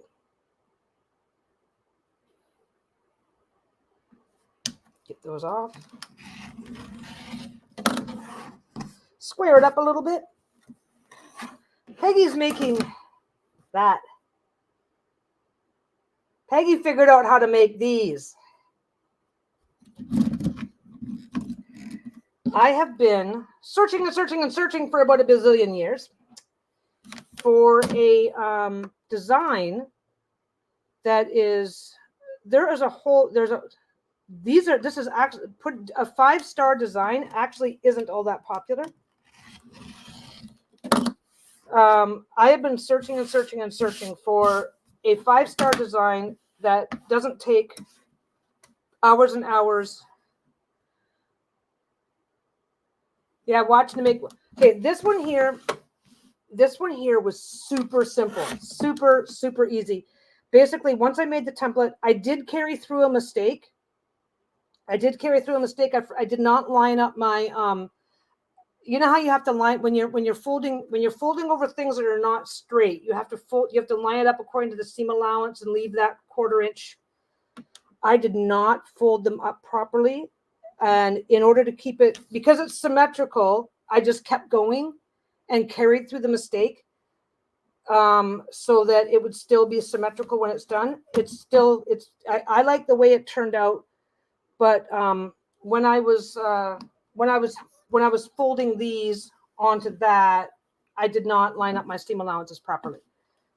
Just to be aware that that's something that you're going to be seeing. But this turned out really, it's easy, it's simple, it's fast, which is something that I'm always, I don't mind putting the time into a project, but sometimes I also have a limited amount of time. But anyway, yeah, I did the star, and this is only like, this is 2 pieces, then 2 pieces, then 2 pieces, then 2 pieces. And I just started with printing off a pentagon. So I think you'll like it. I think you will have fun with it. But anyway, so we're just talking about Etsy right now. Trisha's interested in doing Etsy. I've probably done more to babble and make it sound confusing as hell. It's not hard. I mean, getting set up, the biggest thing about getting set up, a lot of people find themselves, there's this weird thing that Etsy does because there's a lot of scammers out there nowadays. As soon as you set up an Etsy shop, you're probably going to get 5 different people scamming you, saying, I just made my first order with you, but it says you have to give me your email address in order to continue. And they try to make you think they're from Etsy and all. There's a shit ton of scammers on Etsy now, but they're easy to avoid, especially if you know somebody that you can ask. Nobody from Etsy will ever ask. Etsy will never ask you for your email address because they already have it. Anyway, so now I've just got to, I am backing this on 5 sides. I am not going to square it. I'm going to back this on 5 sides, and this is going to be done. I don't know if you can see this. It's got some zodiac in it as well. Stars and zodiac. So I thought that was a really, really, really appropriate one. It's only 3:30. Oh my God. I got this one done quickly. So there it is. I got to go. What kind of a backing should I use? What should I do? Oh, you know what? I should probably just do back. Yeah, I'm making this one for Lisa. I got to give her, because I have a feeling if I don't give her this one, she is going to be super pissed. I am just going to do this the same way I do everything else. This is just regular. This is just regular flannelette, the kind you use for making diapers. The really cool thing about the flannelette, I think I've told you, I must have said this to you guys 100 times before. The really cool thing about making flannelette is that you do not have to quilt. You do not have to quilt it. But yeah, that turned out really cool. And a reminder, you're a quilter, aren't you, Tammy? I always have to ask. I am so horrible for that. I'm gonna go cut some black for the back, and I'll be right back. Huh. Oh, that doesn't match. Oh, wait. Nope, I don't have it. I thought I had some.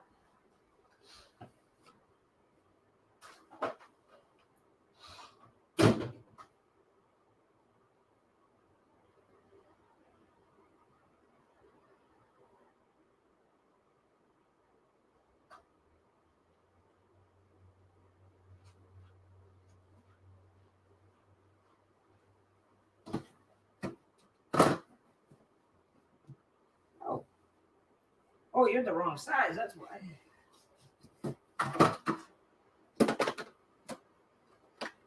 I've got such a mess. I'll be back.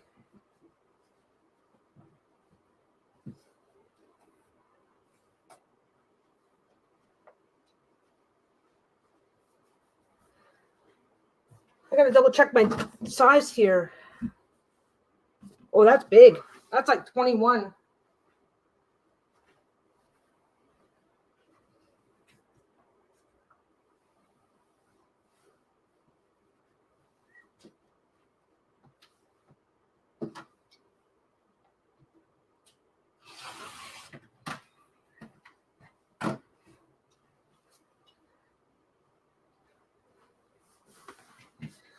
Okay, this is definitely, I do as I say it Oh, you're a beginner? Okay. You'll still like this. Just keep in mind that when you're lining up, the mistake that I made here was when you line things up, you have to line them up to where your seam allowances are going to match and not the ends, because when you're doing squares and stuff like that, you just fold them and you're gone. These are at an angle, so there is a couple of like that. See the gap between that point and then there's the piece there. It still lines up and it's still okay. It still lines up beautifully, and you're not gonna see it. But what you are gonna see is, like I said, this edge here should be lining up with that edge there, and it doesn't. But because of the kind of design it is, it doesn't matter and it doesn't show up. And it does it again over here and over here. Oops, over here and over here does the same thing. It's not going to affect the overall look, because when you come back this far, no, you should be just fine. You should be just fine. So when you come back this far, those little mistakes are so minor that they're not visible. And unless you're really looking for it, you're not going to see where it happened. This is because of a mistake I made with lining it up, which if you're going to rewatch and follow along, I'll sort that out as I go. But this is really easy. And when you're doing something for the first time, when you're doing something like this for the first time, if it's possible to use larger pieces, bigger can be a lot more forgiving than smaller. That's the punchline. That's what I was trying to get at.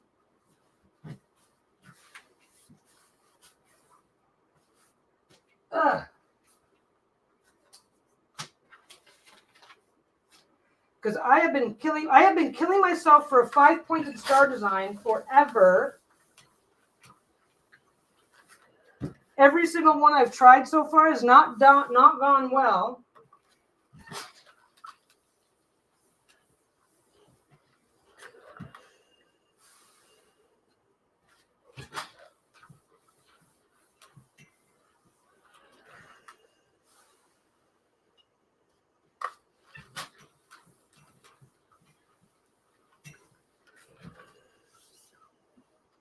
Let's turn that off right now. I need that on. I need that on. Okay.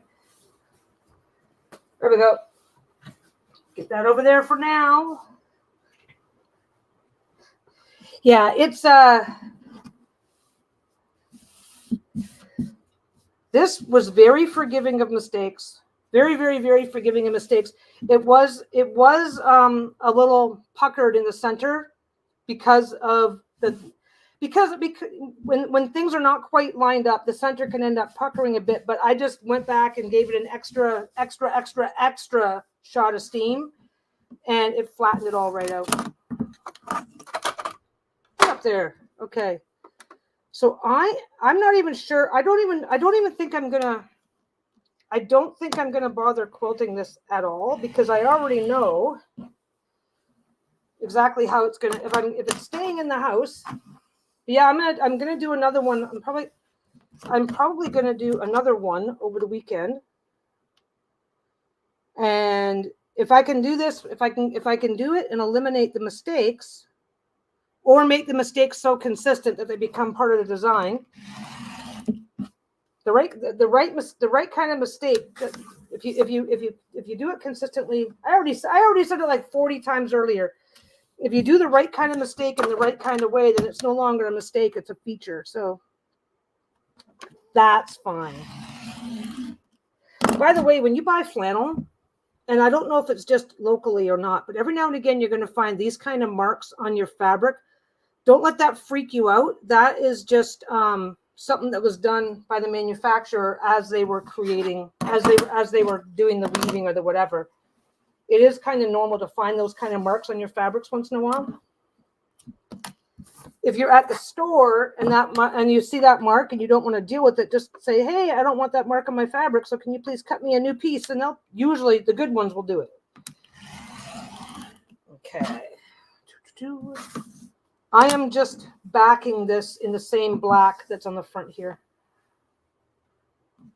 Keep it simple. Keep it simple. Oh, I know what I'll do. No, I don't think I'm going to do it.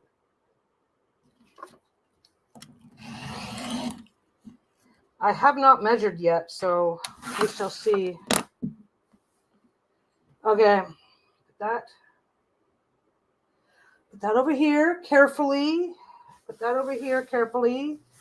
I am just being a little lazy right now. I really was expecting to go, oh, this kind of sucks. Let's go do something else. Give myself enough space all the way around. This is definitely a do as I say and not as I do moment, because I'm doing this live on camera and want to get it done in the next 20 minutes or so. So I kind of didn't really measure this the way I should have. So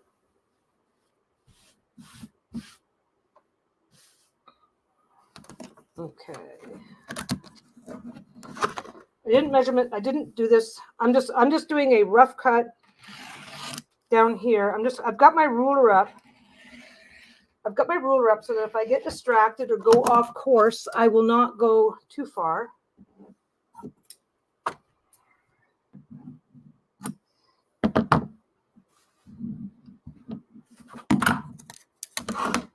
If not wasting fabric is your thing, if you're concerned about waste, then obviously you're going to want to line this up better. But I'm just sitting at my table and I'm going to go 1 1/4 inches. Now, you know what? Maybe I'm going to go 1.5. If I go 1.5 inches, that's actually going to go quite a ways in. I'm going to go 1 1/4 inches.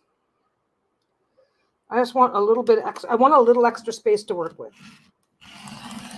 And I already know I am saving those pieces. I'm going to cut them up for another project.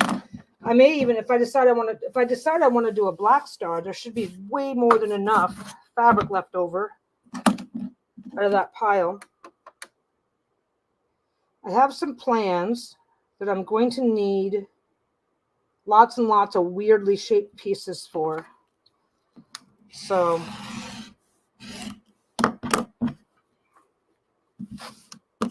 this is the time to make them. Anyway, so what else about Etsy? I don't know what else about, I mean, I know what matters to me about Etsy. I'm very Etsy specific. There's plenty of people that have their own websites. Websites can cost a lot of money to get a website made. I should have pinned this down first, and I just didn't. It can cost a lot of money to get a website made. Etsy is pre-made. It's just plug and play. So if you're really specific about how you want your stuff to work, if you're really, I don't want a website unless it looks like I don't want to put my stuff up on a shop unless the shop looks like A, B, or C. Then yeah, Etsy might not be for you. I've known people that won't put their stuff on Etsy just because they don't like the way Etsy looks. Etsy's reputation. Don't let that be a deterrent, because I'll tell you right now, the people doing the most to shit talk Etsy are shitty sellers who have lost their accounts. That's where most of the Etsy shit talk comes from. Okay, I am just gonna be lazy about the pinning because I can.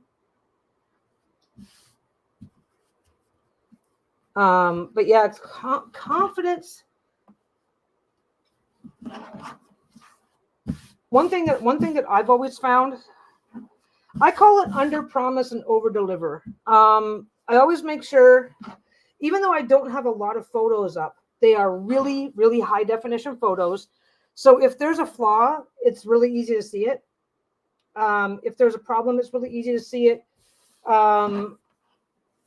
That way, nobody's surprised with what they're getting.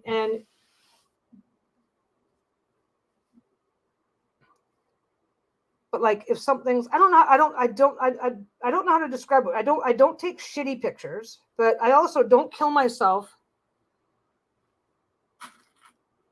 I don't take shitty pictures. I make sure that any flaws or issues are visible in the photo, if there is any. And I very rarely sell something if there is a flaw or an issue in it.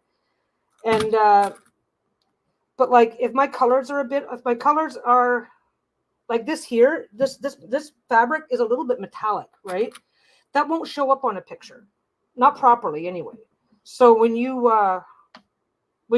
you ordered a bag or something that was made with this fabric, and you ended up, people get it, and there's a bit of metallic on it, they're like, oh wow, that's a little bit of a bonus for me, yay! Instead of over promising on the metallic, and then people going, that's not really as metallic as I thought it was going to be. That's probably the biggest challenge. The biggest challenge for me has always been the photos, but one of the best ways to avoid scammers is to have a no refund policy, because having a no refund policy does not mean you're not allowed to refund. My policy is no refunds, and anybody who's ever had a problem with me, like with a bag or with a whatever, knows that I'm not a dick about it, right?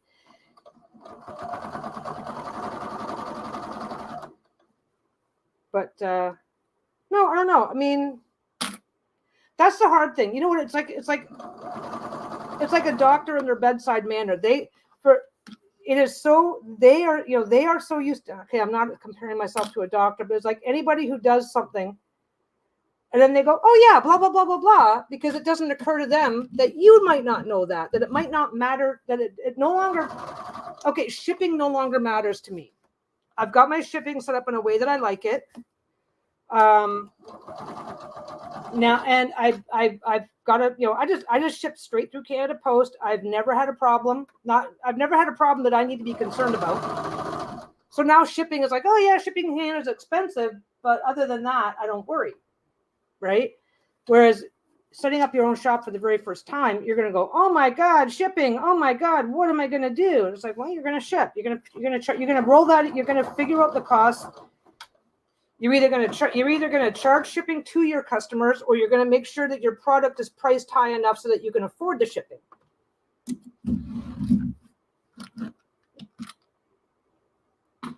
But the biggest thing is, what do I sell? That's always the biggest question. What do I sell? Sell something you're good at, or rather that you enjoy. Because I will say that if your shop takes off and you start selling lots and lots of whatever, then you could find yourself like me. I just made 62 standard drawstring bags over the last few days, because that's what I need in the shop, right? If I hated making drawstring bags, I would have a fucking problem. If I wanted to pay my rent making drawstring bags, then I need to make sure that I'm selling enough drawstring bags to earn enough to cover the rent, right? So be sure of what you want out of it, and be sure that whatever it is that you are doing is something that you're not going to mind doing, potentially in large amounts, for a very long time.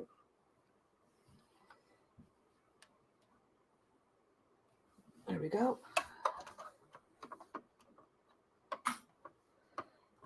So for these corners, the corners are automatically doing a little miter. And because this is a product, I'll bring it up to the camera. Ow! I stuck a pin in my finger. I will stick a pin in the end of my finger and go from there.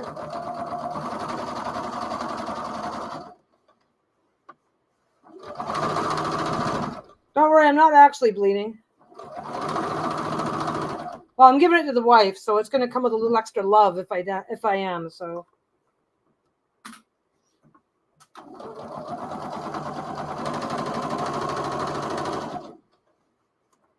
I got to that corner.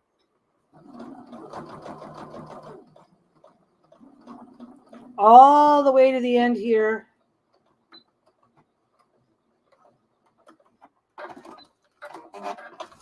It's very tempting to stop sewing here, go all the way to the end, because then when you fold this piece in, when you're trying to fold this piece in, if that's not sewn down, it can be a pain in the ass. But this is a bit of an, let me just trim that off. That's an, that's a bit of an automatic mitering that happens because it's not straight, right? So it automatically forms that bit of a miter where it's meeting at an angle. It automatically does it on its own anyway. So you don't have to do any special, mitering of the corner if you don't want to. I could, if I want to, come back and go from there and go back to the corner there. But it's not going to be getting, well, okay, it may get washed, but it's also staying at my house. So if this ends up needing a wash at some point in time and the corner starts to get weird or something, I can definitely swing back and fix it. And for this, like I said, corners automatically mitering when you just do that, because it's not going to go straight. It's not going straight here. It's going straight in here. So you just fold it once, trim off the extra. Just trim off those extra threads. Go once, fold it in, automatic mitering right there. It just does it all on its own. There's ways you can fight it if you want, but there's no point. I'm just shifting that pin because it's. If you notice that, I don't know if you can see this here. This is a little bit puckered up. If you notice it's puckering up a little bit around the pin, just take the pin out and do it again. What you doing? Okay.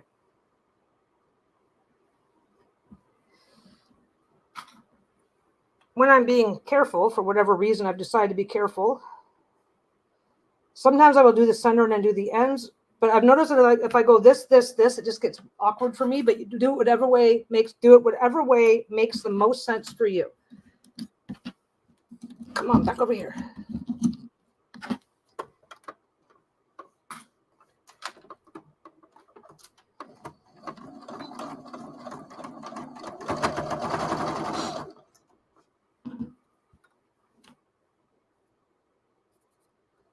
Have a little bit of extra stuff there.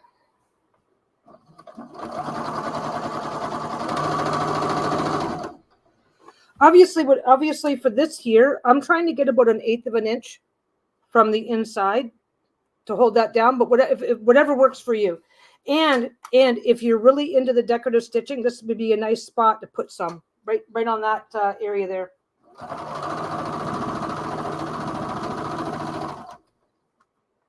Comes out. Double check and make sure that hasn't started to pucker or do anything you don't want it to.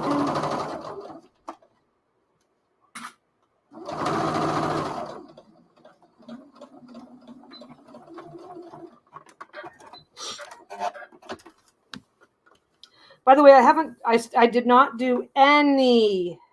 I'm just going to do this one the old-fashioned way. Well, my way.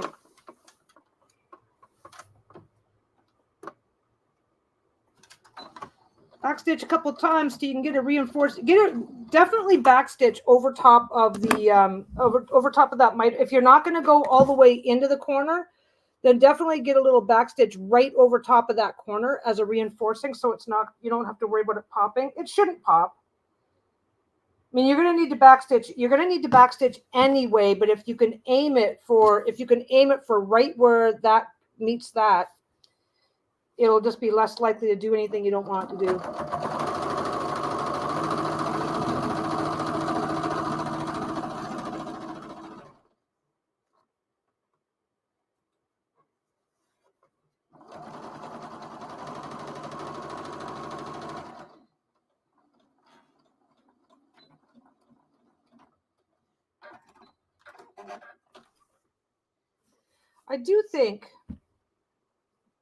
I do think that I would be willing to sell this as is in the shop, but I think I definitely need a little bit more practice to get a bit better, a lot better of a lineup, lining it up. Something just flew over here. I think I ended up with 2 clips instead of 1.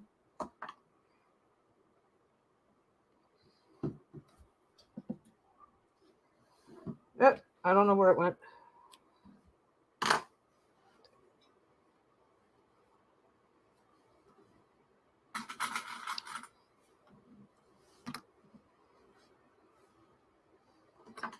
Yeah, Lisa was very generous and did not steal one of the octagon ones. Let me put them all in the shop. There is no way, especially, and this particular flavor of green is one of her. She likes. I don't know if it's a favorite, but it's definitely up there on things that Lisa likes. So I really do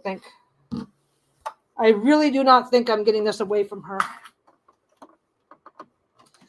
Yeah, folding these edges down. I actually, when I was doing the octagon ones, I was like, is this going to be easy or hard, right? And it was actually doing the corners on these is actually really easy.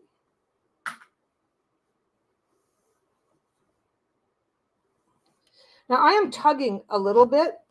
I am tugging a little bit to get this nice and straight. But before I sew, I'm going to let off all that pressure. Don't try to sew while holding the pressure, because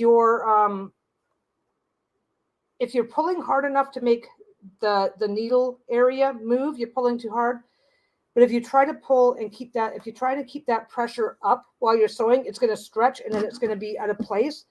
A little stretch, a little bit of pressure, a little bit of stretch while you're lining everything up is fine. But when you're ready to sew, loose it. It's okay to hold it, but don't hold the pressure. It will not. It just looks kind of stretched out of shape after the fact.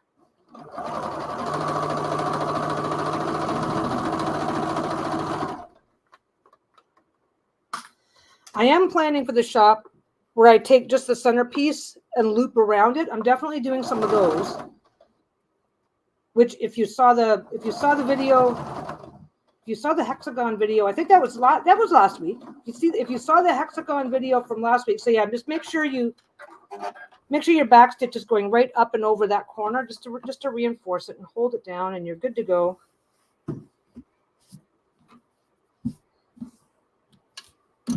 There we go. Whoop. Back down there. All done.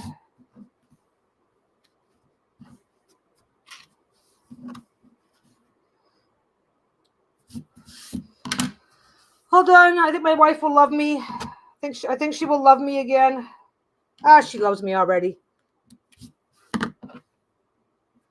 Well, she's gonna love me. No, she will love me again, because guess whose job it is? I got something weird in my thumb. It's not a big deal. It really isn't. It's nothing that bothers me. But if I'm stringing bags, then it can get sore. So she does virtually all of the bag stringing. So this will pay her. Thanks for the bag stringing. Here's a present. I am debating. I need your votes, guys. I'm debating on whether I should just go around, because should I go all the way around the star just to hold it down, just to get something in there. When you're using diaper flannel, you do not have to do any quilting at all if you don't want to.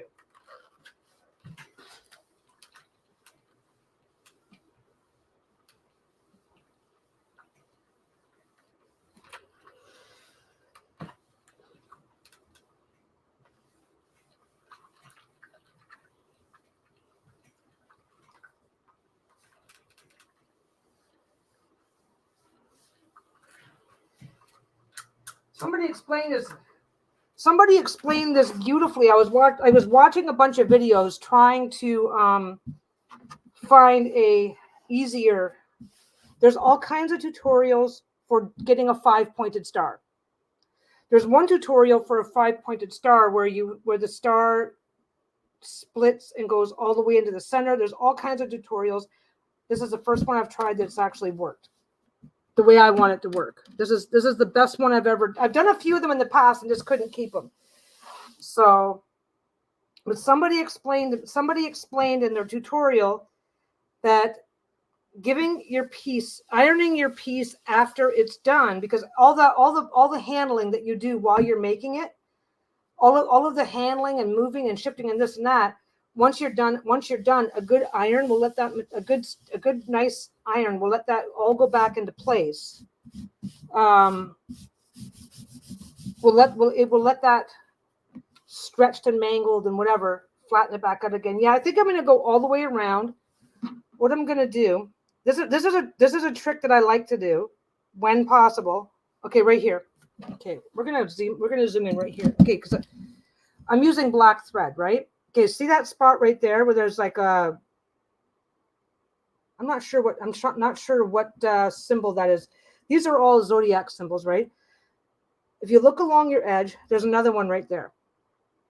Basically, you're going to start and you're going to go all the way around, and I'm doing it in black, right? So when I get to the end, the area where it overlaps, if it overlaps in an already dark spot, it's way less visible. It's not going to matter on the back. But if I start it here, if I carefully start it right there, or carefully start it right there, and I'm still gonna try and keep it. I'm gonna try and keep it onto the black, but every now and again, it's quite possible for it to just drift over and a couple of stitches to end up over here. So I'm gonna start where dark already goes on that side, so that if the overlap is visible, that dark line will help distract from it. It's an overthink. It's absolutely an overthink, and I'm allowed to overthink because I just spent the last 2 hours working on this thing. So I'm lining up to go ever so slightly onto the black. This is still stitching. It's still stitching in the ditch. It's still stitching in the ditch. But just remember that, and if you're ever looking at other quilting channels or doing whatever, and they say, oh, stitch in the ditch, stop the camera if you have to, because you will find that they drift into this all the time. Like if I was stitching this in, if I was stitching my ditch with this shade, I would want to stay just inside onto the blue. Well, this is kind of a bluey green. But if I was stitching with the matching thread, if the thread matched this, I would want to stay on the inside. And now because I'm using black, the thread's going to stay just to the outside, and that's fine. But if it drifts back and forth, that is just the cost of doing business. So when you get in near your centers, a lot of people really really like to use an open toe foot.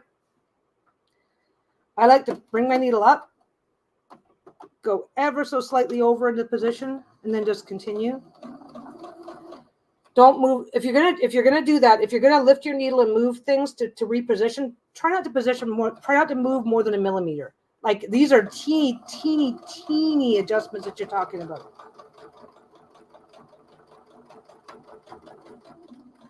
Go up to the point. Oh, I got exactly at the point on that one, and then just keep going. I leave the tail on because sometimes if your colors are a good match, like black on black, sometimes if the colors are a really good match, like black on black, you can find yourself not being able to quite spot this, and suddenly you've gone past, and it's easy to get distracted. I got to get my gloves on. Let's get the good ones on. Let's get the new ones on. This isn't bad. I think I'm almost done. Well, I am almost done. I'm sorry. I think once I'm done this, I'm probably going to get going. But yeah, just a reminder: no paranormal chat tomorrow, because I just Lisa's off. Lisa's taking all of next week off, but her week off, but that starts tomorrow. By the way, one trick you can get away with. This is a trick you can get away with, but as long as you're not going crazy about it. If you're stitching and you're like, oh, if I let this stitch do what it wants, it's going to land where I don't want it. You can hold your material in place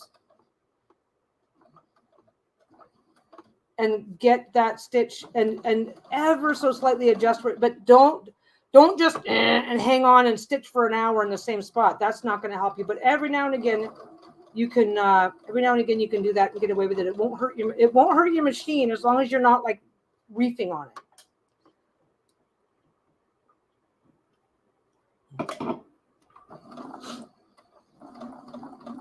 Ooh, I just realized her first day off starts tomorrow, but we got a bunch of stuff to do. We usually try to do a date night on Fridays. I think we're going to be doing a date night tonight. That means I have successfully avoided cooking like almost all week. It's like, oh my God. Maybe I should finish this and then go make some food. Hey, honey, I decided to cook for a change. We're really bad for that. I don't know. Back when the kids were young, we didn't really eat out. Now that it's just the two of us, especially with all the shit that she's with all the shit that she's got going on, and it just being the two of us and whatever, we eat out way more than we should now. At least we're in Vancouver. Well, we're in Coquitlam, with the Vancouver area. We're living in an area where eating out. We're living in an area where you can still actually get pretty healthy options.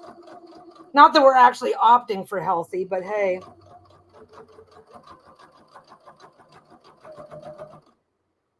Where is it? Yeah, it's over there still.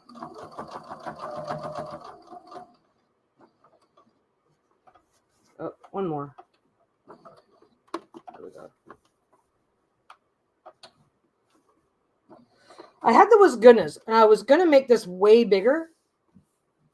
Oh, that's the one I need to leave in. I was gonna keep going and make this way bigger, but I want it to be a one-day project. This was the project. Everything else is just the window dressing.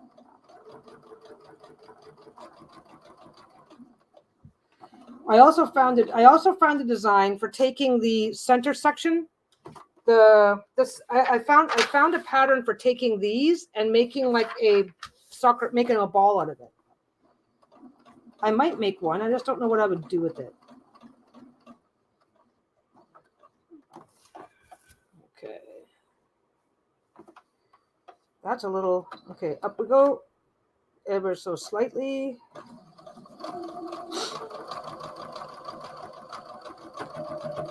Like I said, if you're going to readjust like that, try not to go, don't pick it up and go an inch. That does not work. That is a problem. That's asking for trouble. But a millimeter, absolutely.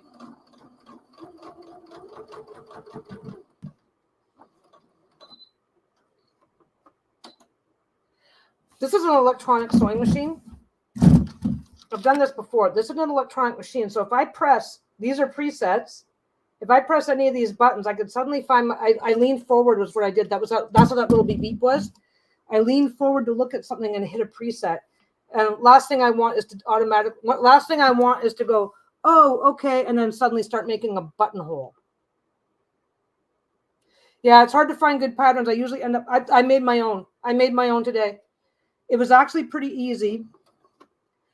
Because everybody has their own way of doing things, right? It's like, I talk about this all the time. Like, oh, if this works for you, then do it that way, right?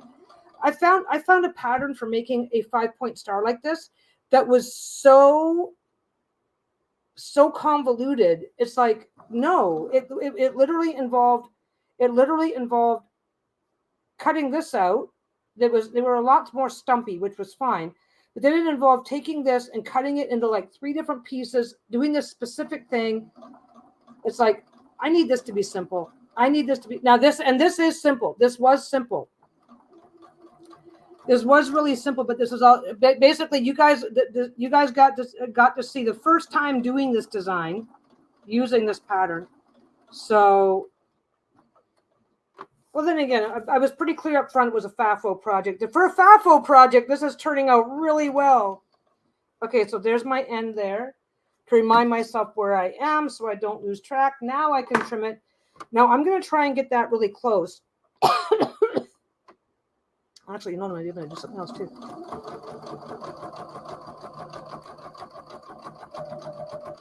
Well, I'll ask Lisa if she wants it later. And I've just lined up again with the spot. I can barely see it, but I can see that black area there. So yeah, that was definitely an overthink on my part because nothing actually went over onto the green. I was able to keep it all in place. But here's the cool part, is that when you look, you can barely see it, but now there's a design carved into the back too. So the little star is there. It's there. The only other thing I could do is if I really wanted to go overboard. I could start doing something through the front or the back or something to really build that pattern. But I think that single star in the back is like really, really nice. I just like the way this turned out. I think she's going to love it. I think she is really, really, really, really going to love it. So, yeah, my very first successful 5-pointed star Oh, that was just the, I looked right here and I'm like, after all of that, it's you guys can't see it, but up here it like buckles, it buckles this way a little bit, and it's not buckled. It's just I ended up ironing the what little bit of come on. Oh, I turned the iron off. I've just ended up no matter how close you get to the edge, there's always going to be a little tiny lip that stays onto the inside, and I accidentally ironed it backwards, so it made this really weird wobble. But yeah, no, this was a really easy pattern to make, because I just taped a second piece of paper along one of these lines and then made a point. That became the point template. Use this piece exactly as is. So yeah, where are they? Yeah, they're over here. This okay. When you're printing this, when you're doing this, unless you have issues with not having enough paper, or whatever, go ahead and make several. So yeah, so I just I started with that, and then I basically took this piece of paper and lined it up with this, touching that exactly. Cut. Then this piece of paper, I just said, okay, I need to make sure that my, so this was the green. This, you only need one of these, and just cut 5 pieces with it. So I just took this, taped that down, and then just marked and cut right along the edge, up both sides, right?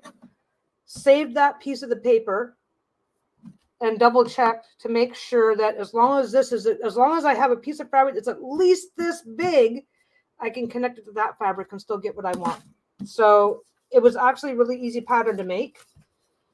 Just start off with any size of pentagram that you want, that you like, and don't be afraid to just put the other piece of. I did that. Okay, that was like my very first step. So that's already something I did a couple hours ago, and I did it on camera. So there we go. Let's go get that ironed out.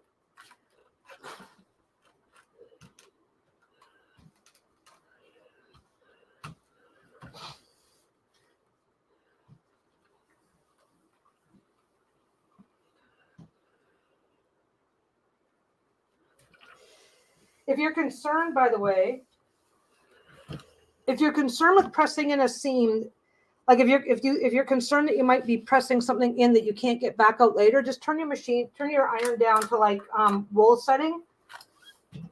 Cotton with steam is what will make a really heavy seam that's hard to get out, but wool with steam it's still hot, it's still steam. But yeah, so there we go. That's that. That is that. I'm definitely going to be making at least one more. Who am I kidding? It's all, if I can get this, I'm going to do one more and be more careful how I line up my, I'm going to do one more, being a lot more careful in how I line up my pieces, because that's where my issue was. Okay, it's perfect. It is perfect exactly as is. It's nice. But the mistake that I had lining things up had to do with how I was lining up my pieces before sewing. I can cut a few practice pieces at a scrap. I can just sacrifice some scrap to the cause, right? And go, oh, that, and just confirm, just, okay, this is what I did. Now I need to know how to, now I can do it. Need to know. I don't need to know. I know what I did wrong. I only had one small mistake, carried it through, still ended up with a product that I'm very proud of, very, very proud of, and very, very happy with. So I am going to get going. I'm going to cut a few more practice pieces and work on that and make sure that I've basically, you guys have seen some of the stuff I do. Some of the stuff that I do, I don't have to worry about the seam allowance. I just do my thing, then trim to size. So working with precision sewing, where I have to make sure that the seam allowance is exactly where it's supposed to be, that's a quilting trick. That's something that quilters do. That's something I'm still learning, right? Still, well, not learning. I mean, I know the basics of it. That's not a problem. At work, I know enough to make. Not know enough. I'm not saying this right. I know what I'm doing, but I know where I'm lacking in practice. So when it comes to folding things, when it comes to getting your seam allowances lined up properly on a piece that is not standard sizes, obviously I need more practice at that. That's what I'm going to do. Is I'm going to sacrifice some scrap. I'm going to get a little bit better practice. I always harp on my mistakes, and don't worry. I'm not like shitting on myself. I really am not. I'm not crapping on myself in any, or, people, sometimes people get upset and they, I'm this, I'm that, and they start shit talking themselves. I'm not doing that. I really am not. I am not focusing on the mistakes because I think I'm crap. I'm focusing on the mistakes because I know where I need more practice, and I know what kind of results I'm going to get once I've had some practice. So, and that's not going to happen for you if you're like, let's not worry about the mistakes. It's like, no, I'm not worried. I'm not worried, but I also am definitely, I'm not worried, but I know where I went wrong. I know how I can do better. And I'm going to use some scrap and get a little practice in to make sure that I've resolved this, because there's a few different ways I can resolve this. There's a few different ways I can make sure that this isn't a problem. Once I carried through that mistake into once I realized I'd made, hi Moira, once I realized, look what I did today. I think Lisa will love me. I think Lisa will love me a whole lot today. But yeah, once I realized what the mistake was, I intentionally carried it through for the rest of the project, which is why I didn't have further issues. I still ended up with nearly perfection. Oh, now Gail's in. Look what you guys missed today. Look what you guys missed out on.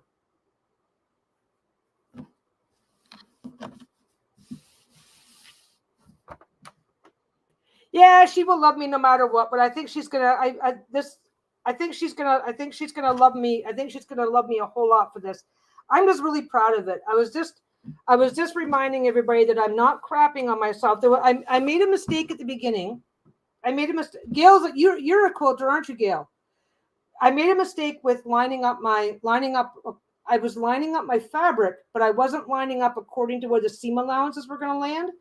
But what I did was I just intentionally continued the same mistake so that I would have a consistent result, because it's all symmetrical. So it's like, okay, just continue it through, and got a really good result here. I'm going to be trimming up some more stuff. I did it with these 3 pieces. Those 2. And then this was just a rough guide that well, there you go. You can wish you were a quilter. You know what? I'm still learning. But yeah, this is the star. And then this was the rough guide that went with it to make sure that the background fabric, that was the rough guide that went with it to make sure that the background fabric here was going to be in the consistency. Yeah, but once I realized what I'd done, because it's not square. I don't have to worry about matching up the point. I don't have to worry about matching up the points, because I've only got 2 points. Yeah, you can see it right. You can see it right there, how they don't quite match, but because it was consistent, everything still ended up being, I don't have one that's bigger or smaller than the others. I'm going to practice now on doing a better. I'm going to do one or 2 things. I'm either going to practice and do better at lining it up according to the seam allowances so that I don't have any further problems. And if it's like, if I decide it's too much work, then I am going to do it the way I'm doing it intentionally, so that I can just avoid the problem altogether, because you get a lot of leeway in certain types.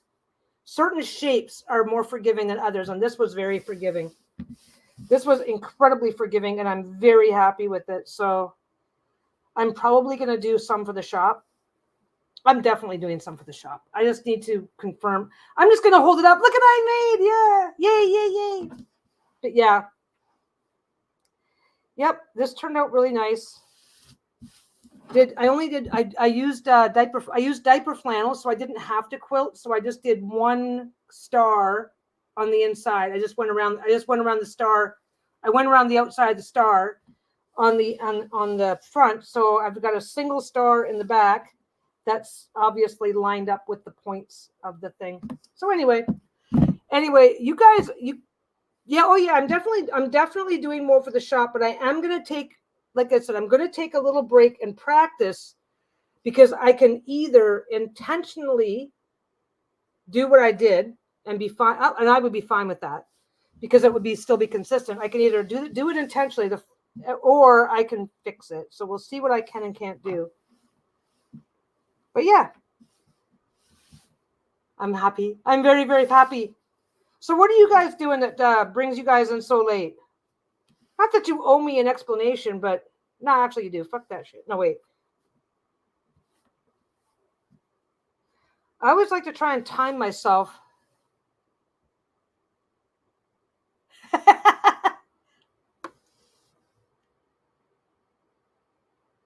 Yeah. That's that. I've been doing that a lot. I've been doing that a lot with stuff. Oh, work. You know what? I keep forgetting about that because there's people that come in earlier. There's people that hang out earlier in the day, like Stevie, but she's all the way in Scotland, so it's the end of her day. Of course, for me, it's like this is when Lisa's getting off of work. Oh, Taco Bell. Oh. Oh, are you blaming me?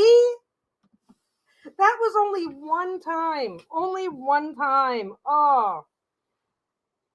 Anyway, I don't know what we're doing for dinner tonight. No paranormal chat tomorrow because Lisa's off for a week starting tomorrow. Tomorrow is get everything done day, so that we can just chill for a week and not have to worry about anything. It's also like her timing sucks because anyway. Okay, her timing doesn't suck for any particular reason, but I've been putting off spring cleaning for a really long time now. So it's like, well, we got company coming and you're off for a week and want to get all this shit done. So, and now I want Taco Bell. This is like I should change this to not the dieting channel. Well, there's a good way to check my lines. Yeah, lining up pretty good. Okay. Now, here's the thing. Do I give this to her or do I hide it? Do I hide it from her and then not let her see it and make her like, I don't know. I don't know. What do I do? How do I torture the wife with this? She's going to like it because she likes that color. She likes that color of green too. But I'm definitely going to make some more. I don't know what that's for. Just a second. Ugh.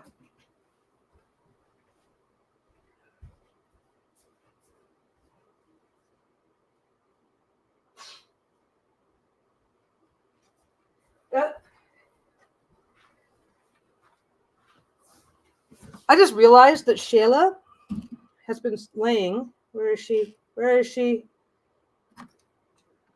Can we see her? Let's see. She has been laying over there this whole time. She's just been laying there. Are you being a good girl? That's my puppy. The ears are twitching, but the head is not lifting. They both like to come in here.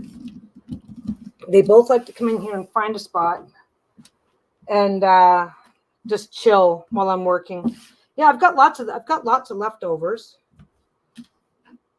That'll actually work. You know what? I can practice those pieces. I can practice getting that angle, right?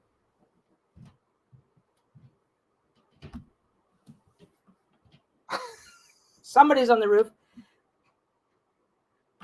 Yeah. Oh yeah, she does that all the time. She's like, I'm not interested in you right now, so just go away. Yeah, I've got so much scrap, and I've got a project that I'm going to be doing where it's not much of a project, just taking a bunch of scrap in wonky sizes and just making taking a bunch of wonky weird size fabric and then just making blocks out of it all. I've heard it called stained glass, but I don't know why, because it's not like I've heard people go, oh, blah blah blah, I'm gonna do a stained glass block, and it's like, oh cool, what are you making? Because when you do actual stained glass, then the first thing that they do is like actually make a thing out of it. Like, so they'll make a bird or a design or a something. It's more like a kaleidoscope. Well, no, kaleidoscope is actually something different. I want to do a kaleidoscope block. I want to do a kaleidoscope project. They're fun. I've done a couple in the past, and they are a lot of fun. But I am just rough cutting crumb quilt. Yes, that's another one. I do not know why. I know that most people call it a crumb quilt. I really do. I actually have half a brain for this stuff, but you know what? As soon as I have to think of it on my own, I immediately go to this, maybe because it sounds so much cooler. Oh, it's a stained glass block. It's stained glass. It's fine. It's stained glass. But yeah, I'm gonna cut a bunch of this up. But I want to do. I never had fun sewing. Aww, because you're making the wrong stuff. There is somebody on our roof. We're in a condo.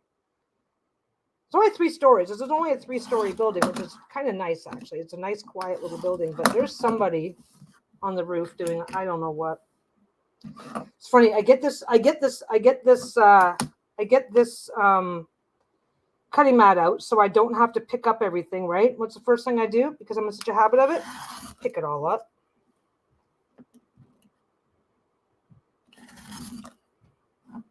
Come on.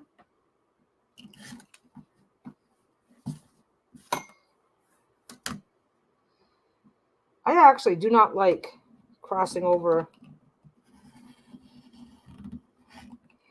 my hand like that.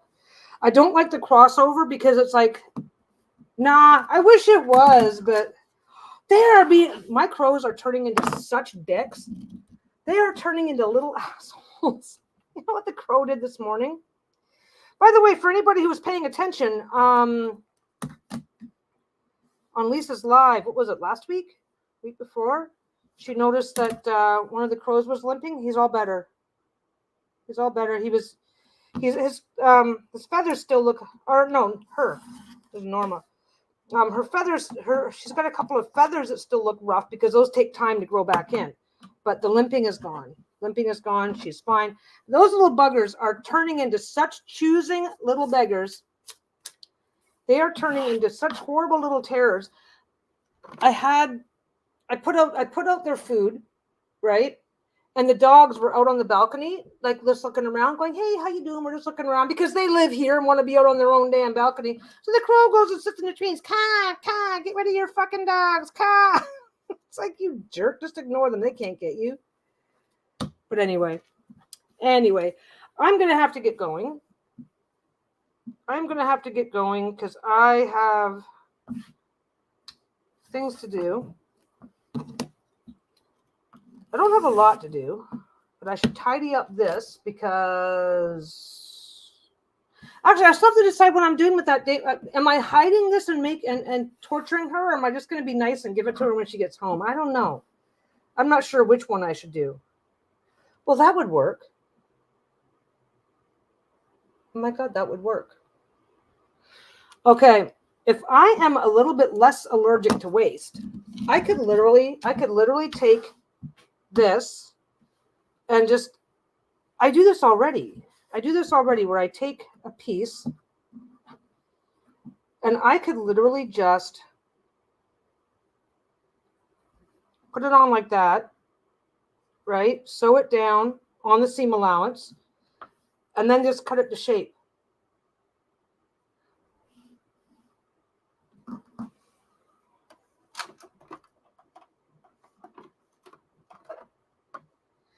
Okay, I am my focus in life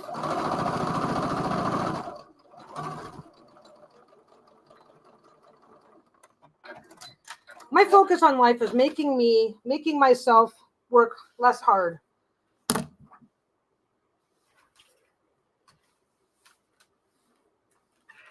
Turn it off. Well, there's a little tiny bit of residual heat. So if I go like that, right? And then I go like that. Now this is not going to work. If I went like that and then went like that, as long as this was a big enough piece, I would fix my problem. I like crumb quilting. I actually enjoy crumb quilting. So all I would be doing is making myself a collection of crumbs. So yeah, as long as I had that, this could be bigger. Back down here. This could be bigger. And then I just cut it according to that. And then when I'm ready to sew it on, it's exactly where it needs to be. Okay. This is what I do. This is a peek into my brain. Because if I'm going to do something for the shop, one of the ways I keep my prices down is to find a way. If I have to sit here for the next 4 hours to make one of something, the faster I can do something, the easier it is. Because there's some, I don't know how to describe this. We were just talking earlier today about Etsy and doing stuff like that, right? Well, when you are making a product to sell, your time has a value. If I have to sit here, okay, anybody who quilts, right? It's like people who quilt, if they were paying themselves what the work was actually worth, nobody would be able to afford quilts, period. Because it gets, it can get really, there are some quilt designs that literally take 6 to 8 months to make. And you know that those people are not getting $20,000 or $30,000 for their quilt. Oh, a starling Hoppy that lost a leg over the winter. She's doing okay and had babies. Honestly, I'll tell you right now, pardon me, a lot of birds, as long as a lot of birds in the wild, as long as there is a reliable food source, can do pretty well. Just a second.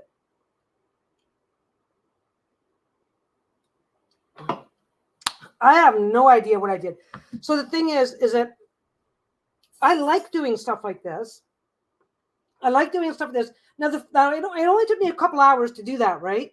But if I want it, if I want it to be sellable, the quality level has to be a little bit higher than this. So there can't be that. I'm not going to ask people for money when there's that many mistakes. One mistake, but carried through, right? Unless I can make that mistake. If I can turn it into a feature instead of a mistake, then life is good. But there has to be an ability to move fairly quickly through this. And if I stick with using base colors are usually less expensive to buy than these colors, right? Like I said, this was like $40 a yard when I got it. And this, I waited for a sale and got 2 bullets at the same time when it was on sale for like 15. So if I can do that, yeah, is that one? No, it's not big enough. Okay. My process is to burn my arm on the iron for starters. Okay, my process is to start off with something that's pretty big. Okay. Then I already did the check how big it has to be. Like that. Is that? That. Well, that's the one that went in the opposite direction. It's like if I go like that, my process is to start off with a relatively high level of waste, just to verify what I can and can't do, and then I will sort out, because I would start this like right here, right? Start it up a little higher. All right, sew it down.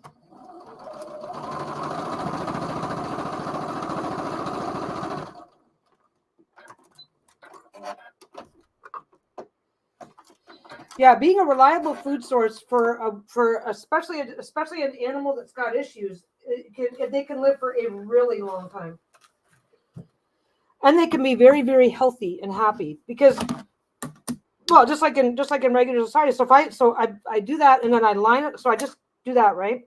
This is my process. So I do that, then I do that. I line it up against the bottom of the one that's cut. That's the precision one. I line it up over there. And now it's exactly what I need it to be. And then when it's time, now that one's not going to go on properly because I didn't give enough space, right? But once I figure out exactly what dimensions work for this, then I can start cutting these slightly bigger than what I need. Cut these to the exact size, cut these slightly bigger than I need, and then rely on trimming to get everything exactly where I want it. Yeah, this is doable. This is very doable.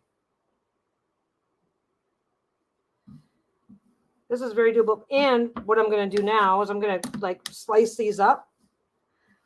This is just me practicing and sorting out. This is how I build a pattern, that works for how I work. So there'll be quite a bit of waste as I get started. There'll be quite a bit of waste as I get it sorted out. Because I could even, if I really wanted to just conserve, I could sew that to that and then trim it again. And okay, this is doable. This is very, very doable. This works for me because I have a lot of scrap. I mean, I'm giving it away. I'm sending packages of scrap in the mail to anyone who asks. So if I end up using it for stuff like that, if I end up using scrap as practice material, but yeah, this works. This works really well. So I take, let me see if I can do, or did I just flopped this shit out of my way and now I can't find it.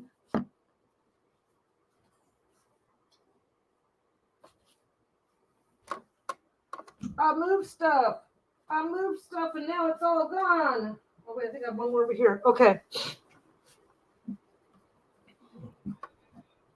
So there's one there, right?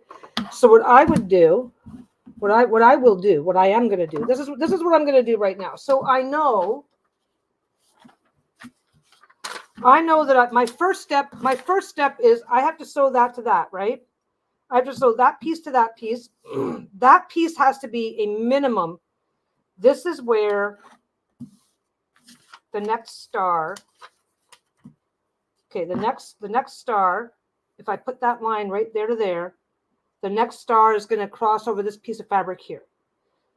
So it's going to go from here to here. That blank spot inside here is where the next star is going to go. So this piece of fabric has to be at least that big, which is, I think I measured it at 6 inches. Okay. I measured it at 5 3/4, so 6. So as long as it is 6 inches along the top, why am I fighting with the measurements? So as long as it is 6 inches this way by, and it should be 6 inches that way by 6 inches that way. So the piece needs to go, it needs to be like that. That's the minimum plus seam allowance. So it's not huge. It's not huge.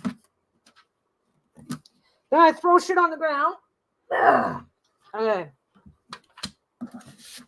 So that and that. So I take that and that. That's within the minimum, right?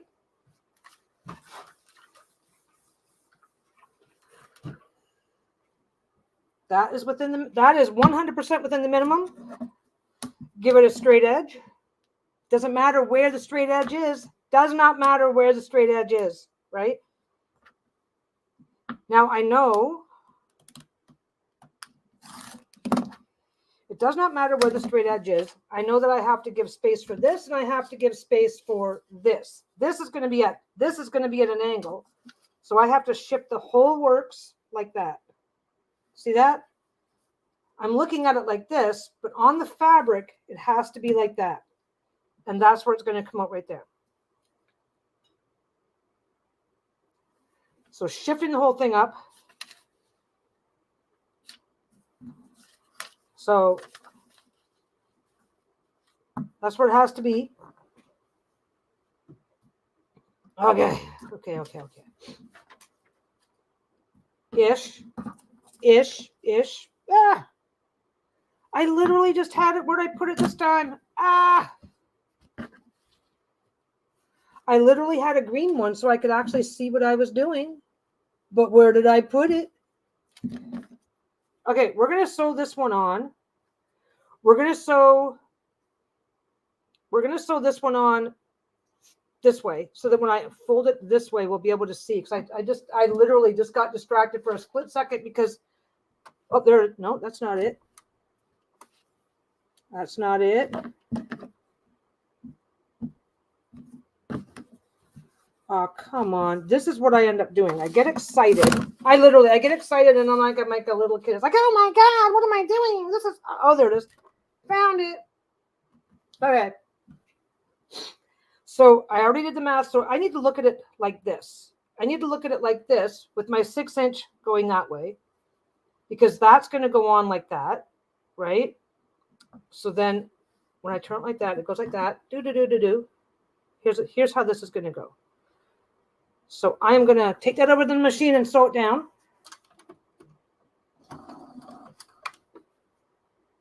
Make sure it's nice and straight.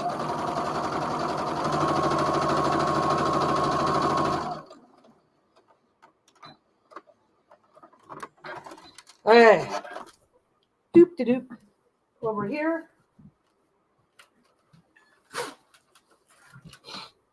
Over here. Okay. So now.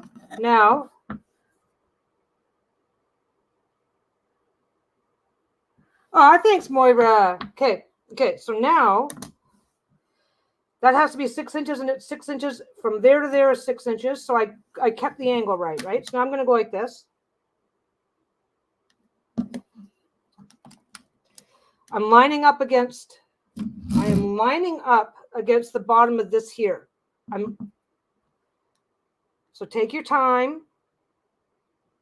You can always cut off fabric if you need to. You cannot put it back.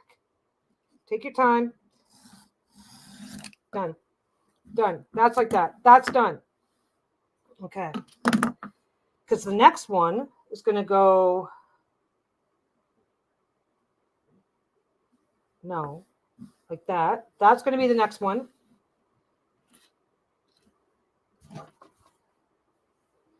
That's going to be the next one. So what I can do, I don't mind. Okay. These are angle cuts. There's gonna be a fair amount of waste to begin with.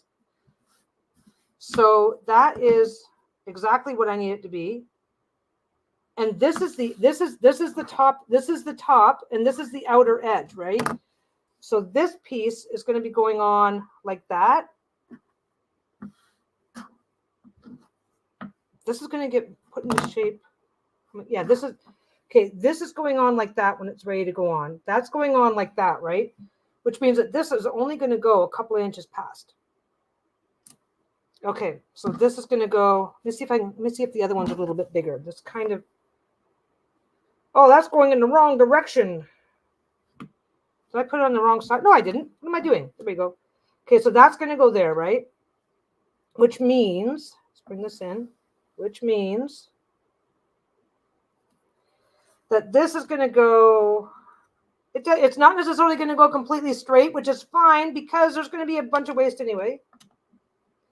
Let's make it square though. Let's make it square.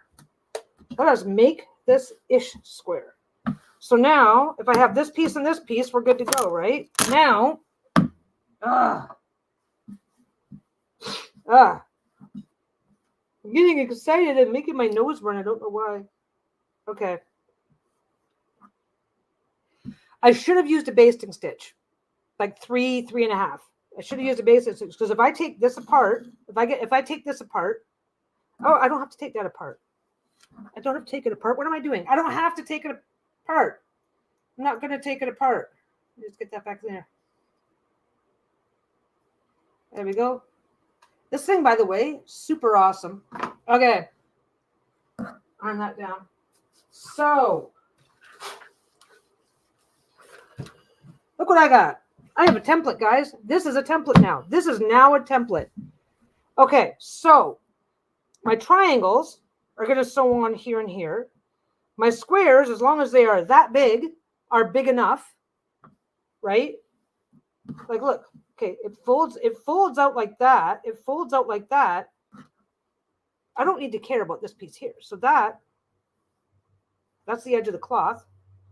So as long as this piece is matched with a piece that's a little bit bigger than this, then I don't need to worry about my seam allowances because I will just, if this is a little bit long, if this is about an inch longer, then I just line it up about an inch from the top and the bottom. It just depends on how far off the top I want it to go. Like this was, oh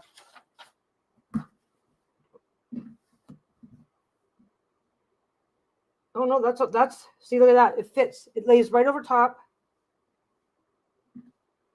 It lays right over top, right? So it lays right over the top. So what I would do is I would line up this seam allowance here with, I would put this 1/4 inch. I would line up the seam allowance with where that seam's going to be. Yeah.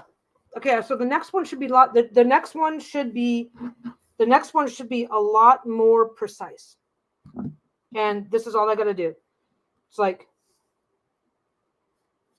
use this paper template, use this as a template, and then that. Does that make sense? This makes sense to me. This works in my brain. My brain likes the way that this turned out. I would do this. And again, I've got a finished one, so I might as well compare it against that. So my seam allowance goes there. My seam allowance goes there. My seam allowance goes there. Yeah, so this is covering, this covers all of the, this piece is, it's going to be a little more waste until I get the hang of it. Once I get the hang of it, I'll start bringing it in for less and less waste. But this will guarantee that I can make these cuts, will not have to worry about how this lines up because it will just fall into place on its own, because this is going to be the seam allowance on the outside, right? It's, yeah, you know what? Everything looks hard until you've done it the first time. Everything looks hard. But this, I like to do the brain work now to find the simplest and most expedient way for me to do it quickly, efficiently, and accurately with a minimum of fuss. Honestly, and I do think that this is going to work. So that's going to be my next one. I'm going to do that either tonight or tomorrow. I don't think I'm going to have time for it tomorrow. I don't think I'm in spring cleaning mode, and that's entirely my fault because it's like, oh yeah, blah blah blah. I'm taking a week off. We're gonna tidy up the house, and don't forget we've got company coming. So we're gonna tidy up a little bit more, a little bit extra. You always do when there's company coming, right? So we got company coming. They're staying in an Airbnb, but they're still gonna be over here, right? So it's like, okay, we're gonna be hanging out here at least a little bit. It's like, okay, well, it's overdue, right? I think they will do well. I think they will do well. Just a reminder to anyone who sews, if you like what you see, yeah, cleaning, boo, yeah, it's one of those. It's, well, you know what? Every now and again, you just gotta. It's time for spring cleaning anyways, so I've been putting it off. A little reminder for anybody who sews is that if you see that, if you see this and you're going, I like this and I'm going to make some and I'm going to sell them, there is more than enough business to go around. I would never be able to make enough of these on my own anyway, especially if you're not in North America, because shipping is so expensive. But if you're like, hey, Peggy, I really like that thing you showed me, I'm going to make a few to sell. Can I ask you a couple of questions? The answer will be yes. I'll be more than happy to answer your questions. I kind of took a design that I found online and did a few things. Well, this is what I'm doing differently to make it hopefully repeatable. But yeah, I am never going to be upset if somebody gets an idea from something that I'm doing and decides that they're going to do it for themselves. And I will be more than happy to answer any questions you might have. Or I am seeing a much wider, looks like it's going to be a much wider seam allowance on that side, but maybe that's just the way I'm lining things up. Maybe I've stretched the fabric a little bit. But anyway, no, like, I mean, everybody's been generous, and everybody has been, I don't know if generous is the right word. Nobody's trying to swipe my drawstring designs. But this is not proprietary. Nobody owns a star. And one of these days, Moira, one of these days, if you were closer, I'd drop off the sewing machine and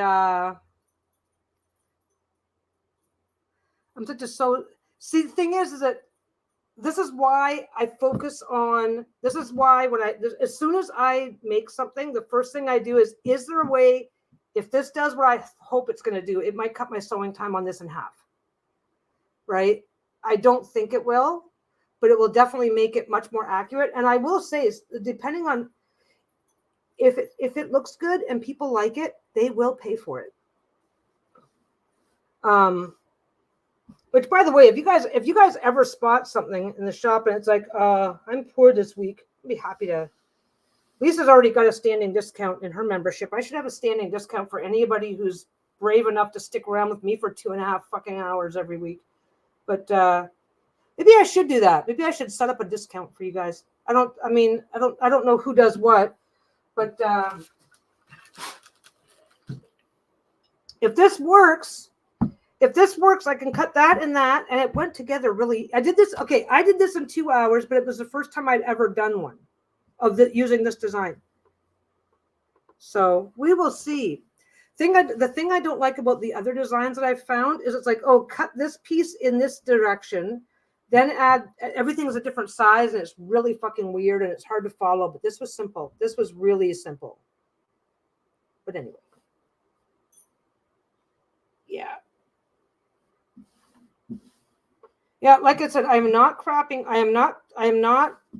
on myself for noticing these mistakes. I am congratulating myself for already having plans in place that I hope will correct it. Lisa's going to love this though, but I better get going because it's almost 5 o'clock. She should be walking in any minute now. Oh, that's her now. No, I'm not judging it very hard.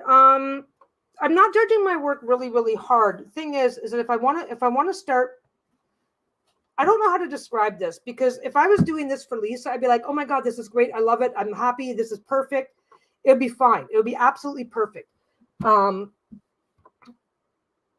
I'm going to sell it, I obviously want to have consistent, repeatable results within a certain range of quality, which makes sense. I'm not crapping on myself or anything about what I'm doing. I'm very happy with this. I'm very happy with the results. But I think that if I can build up some speed on this and improve and have less, because don't forget, if you have small little issues that pop up are not a problem. But if I start doing this in quantity and don't fix this mistake, it could end up becoming, I don't know how to describe this, a little mistake already in there means that any potential other mistakes, I don't know how to describe it.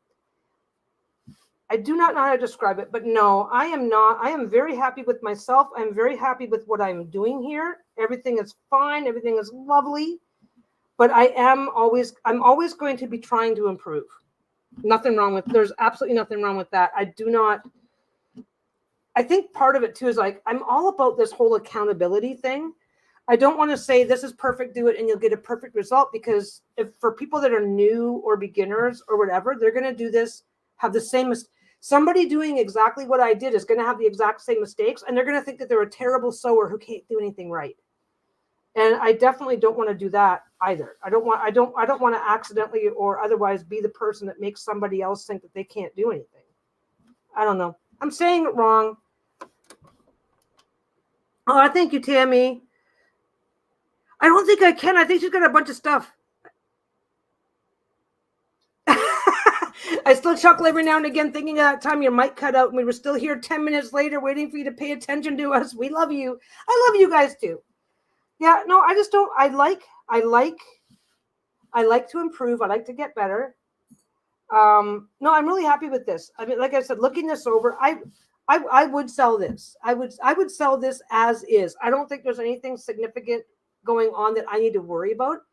But I think that this will make me faster as well. So it's like, oh wait, 2 birds, 1 stone, better, superior product, yada yada yada. So yeah. But I'm going to. Yeah, I know, absolutely nothing wrong with that. It's fine. It's absolutely fine. Like I said, I get saying stuff, and you guys think I'm being hard on myself. I'm not being hard on myself. I'm really not. This is how I function. This is how I function. This is what makes sense to me. And yeah. And like I said, I'm like, how can I do this better and faster? Right? If I can do it better and faster, I can make money. So I should probably do that, right? That's not thinking that I can't do it. That's not kicking myself in the ass. That's just like, wait a second. Yeah. Oh, by the way, I'm fiddling. Yeah.